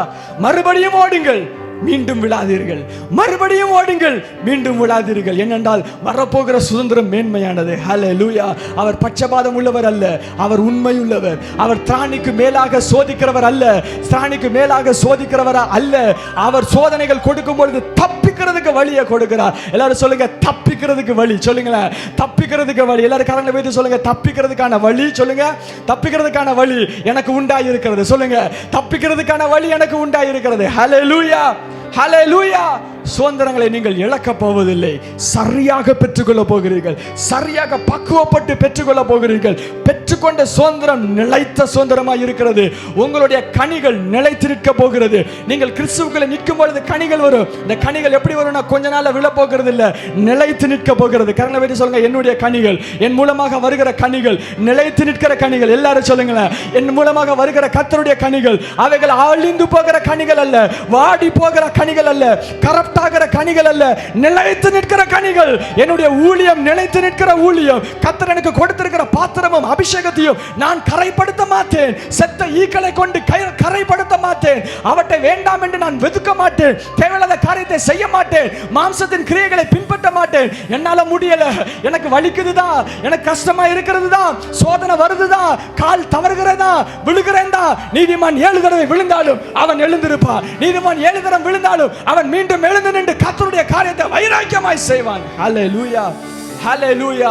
சுதந்திரம் உங்களுக்காக காத்து கொண்டிருக்கிறது. அதை சொல்லதான் இங்கு வந்திருக்கிறேன். ஆணித்தரமாய் வந்திருக்கிறேன். கர்த்தருடைய வார்த்தையை பெற்றுக்கொண்டு உங்களுக்கு சொல்லும்படியாக மிகுந்த ஆவலோடு உண்மையாக நின்று கத்திக் கொண்டிருக்கிறேன். கர்த்தர் உங்களுக்காக சுதந்திரத்தை வைத்திருக்கிறார். விழுந்து போகாதபடி பெற்றுக்கொள்ள வேண்டும் நீங்கள். ஹல்லேலூயா. 2 அடி வைத்து கீழே குப்புற விழுந்து கிடக்கிறவன் கிறிஸ்தவன் அல்ல. 2 அடி வைத்தாலும் கீழே விழுந்தாலும் எழுந்து நின்று சரியாக மீண்டும் பிடித்துக் கொண்டு மீண்டும் ஓடுகிறவன் கிறிஸ்தவன். காலையில சொன்னேன், பழசை யோசிக்கும் போதெல்லாம் குற்ற உணர்வு வரும். எதிர்காலத்தை யோசிக்கும் போதெல்லாம் பயம் வரும். வெறும் பழச யோசிச்சுக்கிட்டு குற்ற உணர்வுல உட்கார்ந்துக்கிட்டு எதிர்கால பயத்துல உட்கார்ந்துக்கிட்டு கர்த்தருடைய சித்தத்தை இழக்காதீர்கள். Don't think about the failures of the past and the fear of the future. Just stay in the glory of God. கர்த்தருடைய மகிமையில நின்று கொண்டிருங்கள். கர்த்தருடைய வல்லமை உடைய எதிர்காலத்தை உருவாக்கும். ஒருவேளை நீங்கள் உங்க கையை வச்சே எதிர்காலத்தை சுண்ணாமாக்கினாலும் சரி, இந்த நேரத்தில் கிருபை இருக்கிறது. கர்த்தர் திரும்பி நிறுத்துகிறவராக இருக்கிறார். ஹல்லேலூயா. எல்லாத்துக்கும் கிருபை இருக்குதுங்க. நான் எதுக்கு சொல்லுகிறேன்னா, கிருபையை தொலைச்சிடாதீங்கிறதுக்காக தான் சொல்லி கொண்டிருக்கிறேன். Don't lose the grace. There is grace, but don't lose the grace. அதை அவமதிக்காதீர்கள். கர்த்தருடைய இருதயத்தை மீண்டும் குத்தாதீர்கள். இதுவரை செய்தது இருக்கட்டும், ஒன்றும் செய்ய முடியாது. மன்னிப்பு கேட்டுட்டு கிளம்பி போய்கிட்டே இருங்க. ரட்சணிய சந்தத்தை திரும்ப எனக்கு தந்து உற்சாகமான ஆவி தாங்குபடி செய்யும்னு கேட்டுட்டு வாங்கிட்டு போயிட்டே இருங்க. அடுத்த எல்கைகளுக்கு போங்க. ஐயோ செஞ்சுட்டேன்னு மன வருத்தப்படாதீங்க. முடிஞ்சு போச்சு. பேசுறதுல பிரயோஜனமே கிடையாது, யோசிக்கிறதுல பிரயோஜனமே கிடையாது. எழும்பி போ அடுத்த இடத்துக்கு. ஹல்லேலூயா, ஹல்லேலூயா. ஒரு வசனத்தை வாசிக்கிறேன், சங்கீதம் 51. உடனே நம்ம பாவம் செஞ்ச உடனே முழங்கால் படிட்டு நல்ல பிள்ளை அந்த சங்கீதத்தை 4 தடவை வாசிடுவோம். ஸோ அந்த சங்கீதத்தில் ஒரு காரியத்தை காண்பிக்க விரும்புகிறேன். ஆண்டவர் பாவத்தை எப்படி பார்க்கிறார் என்று எழுதப்பட்டிருக்கிறது. 4ஆம் வசனம், தேவரீர் ஒருவருக்கே விரோதமாக பாவம் செய்து அவருடைய கண்களுக்கு முன்பதாகவே பொல்லாங்கை நடப்பித்தேன். நீங்கள் பாவம் செய்கிறது அந்த நபருக்கு அல்ல, அந்த நபரை சார்ந்ததல்ல. நீங்கள் பாவம் செய்கிறது தேவனுக்கு எதிராக செய்கிறீர்கள். You are sinning against God. அது புரியணும். அதுதான் அப்பதான் ரிப்பெண்டன்ஸ் வரும், அப்பதான் மனம் திரும்புதல் வரும். இங்கிட்டு செஞ்ச இப்படி செஞ்ச என்ன செய்யறது யோசிக்கிற மனம் திரும்புதல் வராது. உமக்கு விரோதமாகவே பாவம் செய்தேன்னு சொல்லணும், இயேசுவுக்கு விரோதமாகவே பாவம் செய்தேன் என்று சொல்லணும். உள்ள இருக்கிற இயேசுவுக்கு விரோதமாகவே நான் குற்றம் செய்தேன் என்று சொல்லும் பொழுது ரட்சணிய சந்தோஷம், ரட்சிப்பின் சந்தோஷம் திரும்பவும் உங்களுக்கு கிடைக்கப்பட்டு நீங்கள் தேவனுடைய ஆவினாலே மறுபடியும் எழுப்பப்பட்டு கட்டப்பட்டு திரும்பவும் ஓடுவீர்கள். உங்களுடைய ஓட்டம் வேகமாக இருக்கும், உங்களுடைய ஓட்டம் சரியாக இருக்கும், கீழே விழாதவர்களாக இருப்பீர்கள். திரும்பி சோதனை வந்தாலும் யோசேப்பு போல தட்டிட்டு போடான்னு சொல்லிட்டு போறவர்களாக இருப்பீர்கள். ஹல்லேலூயா. ஏனென்றால் பலன் உங்களுக்கு உண்டாக போகிறது. இருக்கிற இடத்துல எழுந்து நிற்போமா? கர்த்தருடைய சமூகத்தை நோக்கி பார்ப்போம். இந்த 2 நாட்களிலும் 3 செய்திகளை கர்த்தர் கொடுக்கும்படியாக கிருபை கொடுத்தார். அநேக காரியங்களை கர்த்தர் நமக்கு உந்தி தள்ளினார். நம்மை பார்த்து கர்த்தர் அநேக வார்த்தைகளை பேசினார். சுதந்திரம் ஒன்று உண்டாயிருக்கிறது, சுதந்திரம் ஒன்று உண்டாயிருக்கிறது. நான் ஏற்கனவே சொன்னது போல விளையாட்டுக்கு இதை சொல்லல. I'm not joking. I'm not joking. ஒரு மிகப்பெரிய சுதந்திரம் உண்டாயிருக்கிறது. It is not a matter of if, it is a matter of when. அதெல்லாம் உண்டா இல்லையா அப்படிலாம் கணக்குக்கு இப்ப பேசுறதுக்குலாம் நேரம் இல்ல. எப்ப வரும்னு காத்துட்டு இருக்கிற நேரம் தான். கர்த்தர் மிகப்பெரிய சுதந்திரத்தை கொடுக்கிறதுக்கு ஆயத்தமா இருக்கிறார். அது 2 வகையாக இருக்கிறது. ஆவிக்குரிய சுதந்திரம், பூமியினுடைய சுதந்திரம், ராஜ்யத்தின் சுதந்திரம், பூமியில் உள்ள ராஜ்யத்தை பிரகடனம் படுத்துகிற சுதந்திரம். நான் கரெக்டாக அதை சொல்லணும்னா we are moving from the church age to the kingdom age. உங்களுக்கு முன்பதாக மறைக்கிறதுக்கு ஒன்றுமில்லை. ஒரு பெரிய சுதந்திரத்தை கர்த்தர் கொடுக்க போகிறார். we are moving from church age to kingdom age. திருச்சபையின் காலத்திலிருந்து ராஜ்யத்தின் காலத்துக்குள்ளாக செல்கிறோம். we are moving from the gospel of Jesus Christ to gospel of the kingdom of Jesus Christ. இயேசு இரட்சகர் என்று சொல்லுகிற சுவிசேஷத்திலிருந்து மாறுபட்டு இயேசு ராஜாதி ராஜா என்று சொல்லுகிற ராஜ்யத்தின் சுவிசேஷத்துக்குள்ளாக செல்ல போகிறோம். இதுவரைக்கும் பரலோக ராஜ்யம் சமீபமா இருக்கிறது என்று சுவிசேஷம் உரைத்துக் கொண்டிருந்தோம். இனிமேல் பரலோக ராஜ்யம் வந்திருக்கிறது என்று சொல்ல போகிறோம். there is a great difference. the kingdom of God is near என்று போதித்துக் கொண்டிருந்தோம். இனிமேல் சொல்ல போகிறோம் the kingdom of God is here என்று சொல்ல போகிறோம். 9 வகையான வரங்கள் முடிவு பெற்று 7 வகையான காரியங்களுக்குள்ளாக செல்கிறது. 5 வகையான ஊழியங்கள் முடிவு பெற்று அடுத்த நிலைப்பாட்டுக்குள்ளாக செல்கிறது. கர்த்தர் எல்லாவற்றையும் திட்டவட்டமாக வெளிப்படுத்தி இருக்கிறார். அடுத்த எல்கைகள் வருகிறதுக்கு ஆயத்தமாக இருக்கிறது. கர்த்தர் இப்பொழுது பாத்திரங்களை தேடி முத்திரித்துக் கொண்டிருக்கிறார். ஒரே ஒரு பாத்திரம் தான் பெற்றுக்கொள்ள முடியும். கர்த்தருடைய எழுப்புதலையும் கர்த்தருடைய எதிர்கால திட்டங்களையும் கர்த்தருடைய ராஜ்யத்தின் பண்புகளையும் ஒரு பாத்திரம் தான் சுமக்க முடியும். என்ன பாத்திரம்? பரிசுத்தம் என்கிற பாத்திரம். விபச்சார சந்ததியிலே வாழ்ந்து கொண்டிருக்கிறோம். விபச்சாரத்தினுடைய கிரியைகளை கையிலே வைத்துக் கொண்டு சரியா இருக்கிறேன் என்று சொல்லுகிற ஒரு காலகட்டத்திலே வாழ்ந்து கொண்டிருக்கிறோம். சாட் பண்றதெல்லாம் தப்பு கிடையாது, பேசுகிறதெல்லாம் தப்பு கிடையாது, மனுக்கணக்க பேசுகிறதெல்லாம் தப்பு கிடையாது. பெஸ்டி, கேர்ள் ஃப்ரெண்ட், என்னெல்லாமோ வார்த்தைகள் வந்து விட்டது. எல்லாம் விபச்சாரத்தின் பிம்பங்கள். திரும்பி சொல்லுகிறேன், விபச்சாரத்தின் பிம்பங்கள். It is an initiation of prostitution. எல்லாத்தையும் கையில வச்சுக்கிட்டு சரியா வச்சுட்டு நான் கரெக்டா இருக்கேன் சொல்லிட்டு இருக்கிறோம். செய்கிறது சரிதான். எல்கைகள் மீறும் பொழுது வழி விளங்குந்த பிறகு திருப்பி வருகிறதுக்கு வாய்ப்பே இல்லாமல் போகிறதுக்கான அடையாளங்கள் அவைகள். Be very careful of who you chat with, how you chat with, what you speak. பேசுகிறது என்ன என்பதை யோசித்து பேசு. யாருமே பார்க்காமல் இருக்கிறார்கள் என்பதற்காக கண்டதையும் பேசாதே. என் நண்பன் என்று சொல்லிக்கொண்டு எதையும் பேசிக் கொண்டு இருக்கிறாதே. ஆபாசத்தையும் அசிங்கத்தையும் பேசிக் கொண்டு இருக்காது. அப்படி இருந்தால் மனம் திரும்பு. கர்த்தருடைய மீட்பு இருக்கிறது. கர்த்தருடைய காரியங்கள் ஆயத்தமாய் இருக்கிறது. You can turn back right now. இனி பாவம் செய்யாதே என்று கர்த்தர் சொல்லுகிறார். நேரத்தை வீணடித்துக் கொண்டிருக்காதே. மொபைல் போனிலே, சோசியல் மீடியாவிலே, விளையாட்டிலே என்னனாலும் செய்வேன்னு சொல்லுகிற ஒரு காலத்திலே வாழ்ந்து கொண்டிருக்கிறோம்.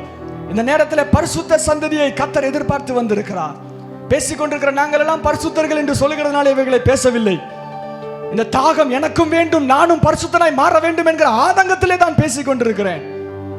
It is not because I am perfect. ரொம்ப சுத்தமான இருக்கிறனால நான் பேசுறேன் கிடையாது. நீ ரொம்ப ரொக்கமோன்னு நீங்க கேட்கலாம்.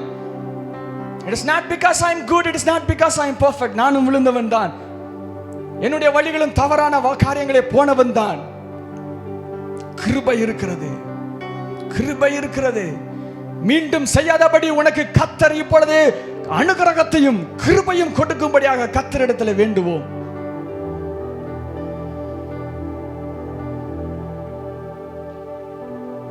கரங்களை உயர்த்தி ஆண்டவரை நோக்கி பார்ப்போமா? உயிரடைய வேண்டுமே, உயிரடைய வேண்டுமே, உயிரடைய வேண்டுமே,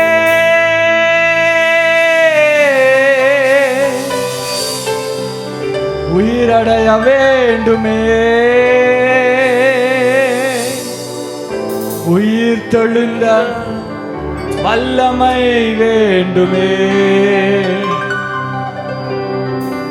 உயிரடைய வேண்டுமே, உயிரடைய வேண்டுமே, உயிரடைய வேண்டுமே, உயிரடைய வேண்டுமே, உந்தன் உயிர் தெழுந்த வல்லமை வேண்டுமே, உந்தன் உயிர் தெழுந்த வல்லமை வேண்டுமே.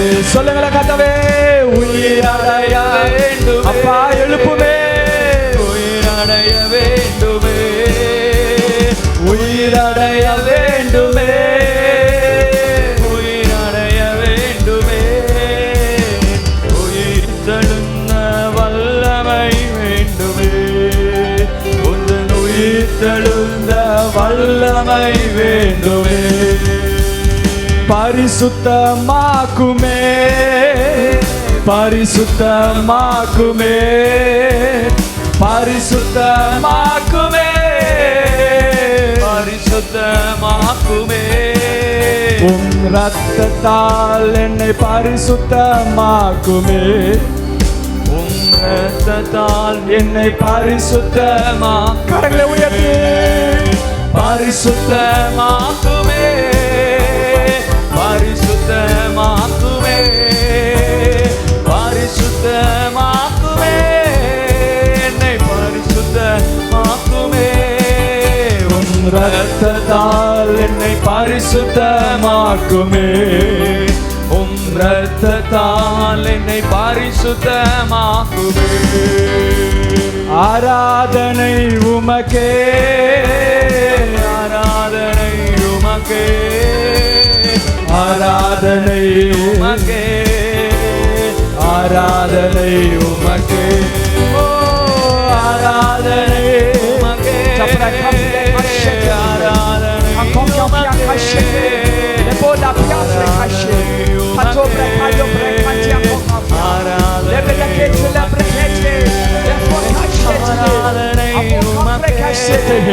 எங்களை மாற்றுவீராக, மாற்றுவீராக, அக்கினியாய் மாற்றுவீராக, வல்லமையினால் நிரப்புவீராக, வல்லமையினாலே, வல்லமையினாலே, வல்லமையினாலே.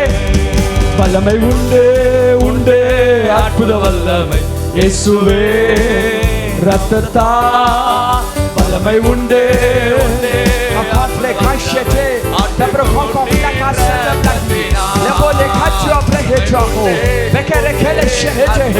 சுத்திகரியும், சுத்திகரியும், ரத்தத்தால் சுத்திகரியும், அக்கினினாலே, அக்கினியினாலே, தேவ அக்கினியினாலே இப்பொழுதே சுத்திகரிக்கப்படுவீர்களாக, சுத்திகரிக்கப்படுவீர்களாக.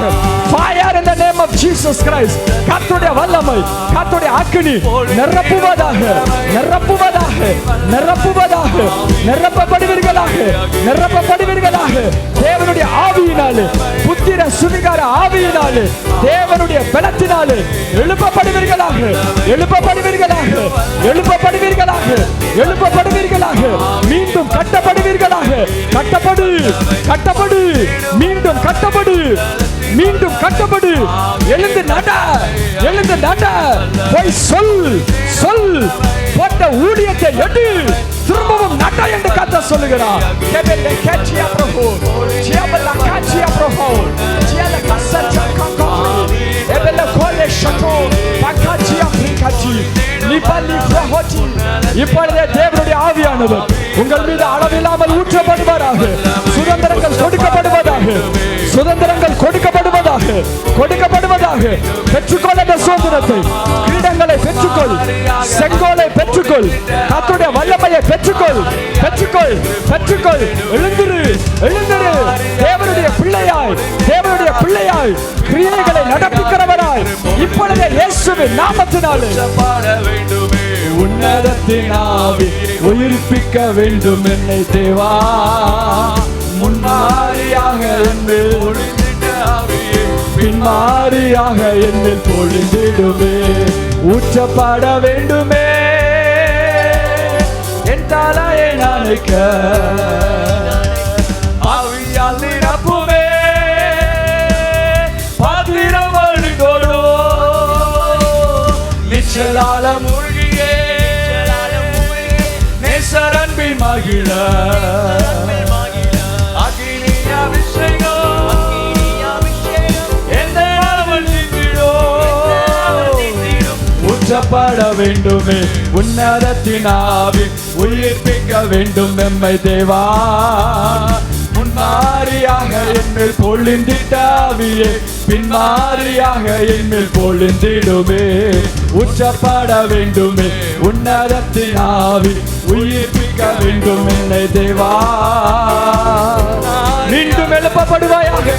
கர்த்தருடைய அக்கினியை பெற்றுக்கொண்டு வைராக்கியமாய் செல்வாயாக, வைராக்கியமாய் செல்வாயாக, வைராக்கியமாய் செல்வாயாக. இப்பொழுதே இயேசுவின் நாமத்தினாலே, இப்பொழுதே இயேசுவின் நாமத்தினாலே.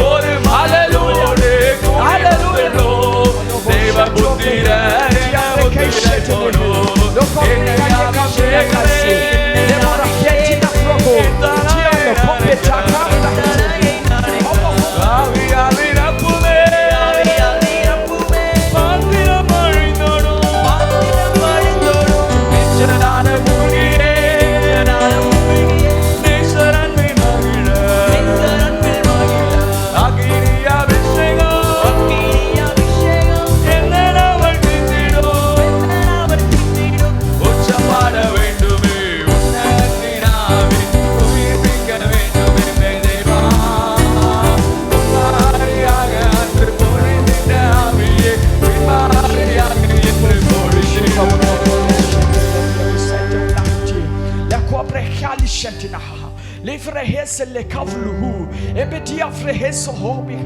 கர்த்தருடைய முத்திரை இப்பொழுதே உங்கள் மேல் போடப்படுகிறது.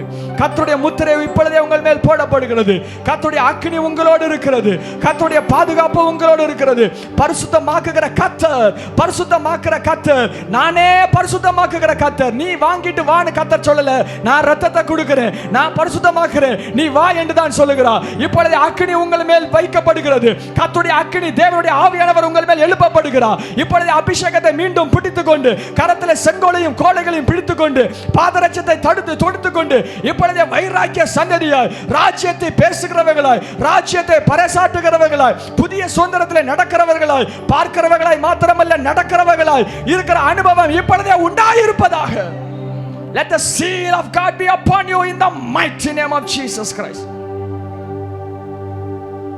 முத்திரையிடப்பட்டவன் நீ, முத்திரையிடப்பட்டவள் நீ. இனிமேல் நீங்கள் விழுந்து போவதில்லை. கரங்களை தட்டி கர்த்தருக்கு நன்றி செலுத்துவோமா. நீங்கள் இனிமேல் விழுந்து போவதில்லை. அசுத்தம் உங்களை தொட போகிறது இல்லை. பாவம் இனி உங்களை மேற்கொள்ள மாட்டாது. பிசாசின் கண்ணிகளிலே சிக்க மாட்டீர்கள்.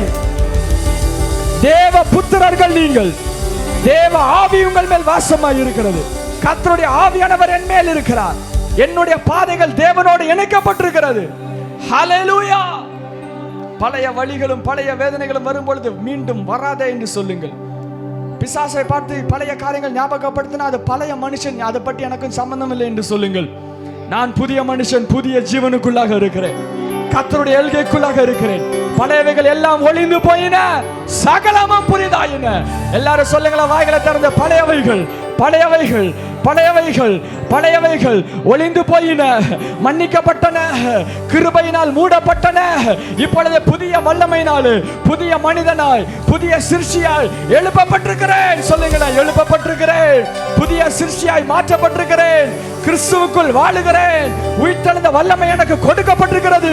இனிமேல் விழாதபடி கர்த்தரனே பாதுகாப்பா, பாவம் என்னை மேற்கொள்ளாதபடி கர்த்தரனே பாதுகாப்பா, பிசாசு என்னுடைய கண்களை குருட்டாக்கி போடாதபடி கர்த்தரனே பாதுகாப்பா, என்னுடைய வாய்களிலே சாபமான வார்த்தைகள் வந்து என்னையே நான் அழிக்காதபடி கர்த்தரனே பாதுகாப்பா. கரங்களை உயர்த்தி ஒரு காரியத்தை செய்ய போகிறோம். என்னதும் நானும், என்னுடைய குடும்பமும், என் சந்ததியும், என் தலைமுறையும், என் வீடும் அது பரிசுத்தம் உள்ளது. நான் பரிசுத்த சந்ததி, பரிசுத்த ஜாதி என்று சொல்லுங்கள். நான் வேற ஜாதி, என் ஜாதிக்கு பேரு பரிசுத்தம். யாராவது உன் ஜாதி என்னன்னு கேட்டா பரிசுத்தம்னு சொல்லுங்க. நான் பரிசுத்த ஜாதி, வேறு ஜாதி, பிரிக்கப்பட்டவன், பிரித்தெடுக்கப்பட்டவன், set apart and sanctified and glorified. கர்த்தரால் கழுவப்பட்டவன், கர்த்தரால் பிரித்தெடுக்கப்பட்டவன், கர்த்தரால் மகிமைப்படுத்தப்பட்டவன். நன்றி செலுத்துகிறோம் ஆண்டவரே. முழுமையா எங்களை மாற்றி முழுமையான உம்முடைய சுதந்திரத்துக்குள்ளாக எங்களை நடத்தினதுக்காக நன்றி செலுத்துகிறோம். ஆவியானவரே, உம்முடைய பலத்தை எங்கள் மத்தியிலே நீர் எழுப்ப பண்ணினதுக்காக நன்றி செலுத்துகிறோம். இந்த 2 நாட்களிலும் உம்முடைய மகிமை வெளிப்பட்டதுக்காக நன்றி செலுத்துகிறோம். இந்த 2 நாட்களை கர்த்தர் தந்ததுக்காக நல்ல காரியங்களை தட்டி கர்த்தருக்கு ஸ்தோத்திரம் செலுத்துவோமா? கர்த்தர் நன்மையான காரியங்களை செய்தார், நன்மையான காரியங்களை செய்தார், வாக்கியங்களை தந்தருளினார். 2 நாட்களும் கர்த்தர் நம்மை அழகாய் போஷித்தார். நன்றி செலுத்துவோமா? கடைசியாக கரங்களை வைத்து கர்த்தருக்கு வாழ்ந்தாலும் உம்மோடுதான்,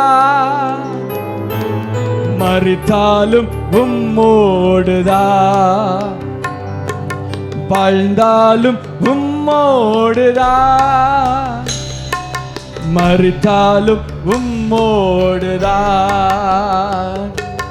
உமக்காகத்தானே உயிர் வாழ்கிறேன், உம்மை தானே நேசிக்கிறேன், காகத்தானே உயிர் வாழ்கிறேன், உம்மை தானே நேசிக்கிறேன், வாழ்ந்தாலும் உம்மோடுதான்,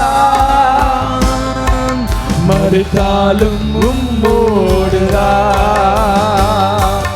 உம்மை போல என்னை மாற்றுமையா, உமக்காக என்னையே தந்தேனையா, உம்மை போல என்னை மாற்றுமையா, உமக்காக என்னையே தந்தேனையா, வாழ்ந்தாலும் உம்மோடுதான், மரித்தாலும் உம்மோடுதான். ஆத்தும பாரத்தை தாருமையா, அபிஷேகத்தால் என்னை நிரப்புமையா, ஆத்தும பாரத்தை தாருமையா, அபிஷேகத்தால் என்னை நிரப்புமையா, வாழ்ந்தாலும் உம்மோடுதான், மரித்தாலும் உம்மோடுதான், வாழ்ந்தாலும் உம்மோடுதான், மரித்தாலும் உம்மோடுதான். வாழ்ந்தாலும் இயேசுவுக்காய், மரித்தாலும் இயேசுவுக்காய், வாழ்ந்தாலும் இயேசுவுக்காய்,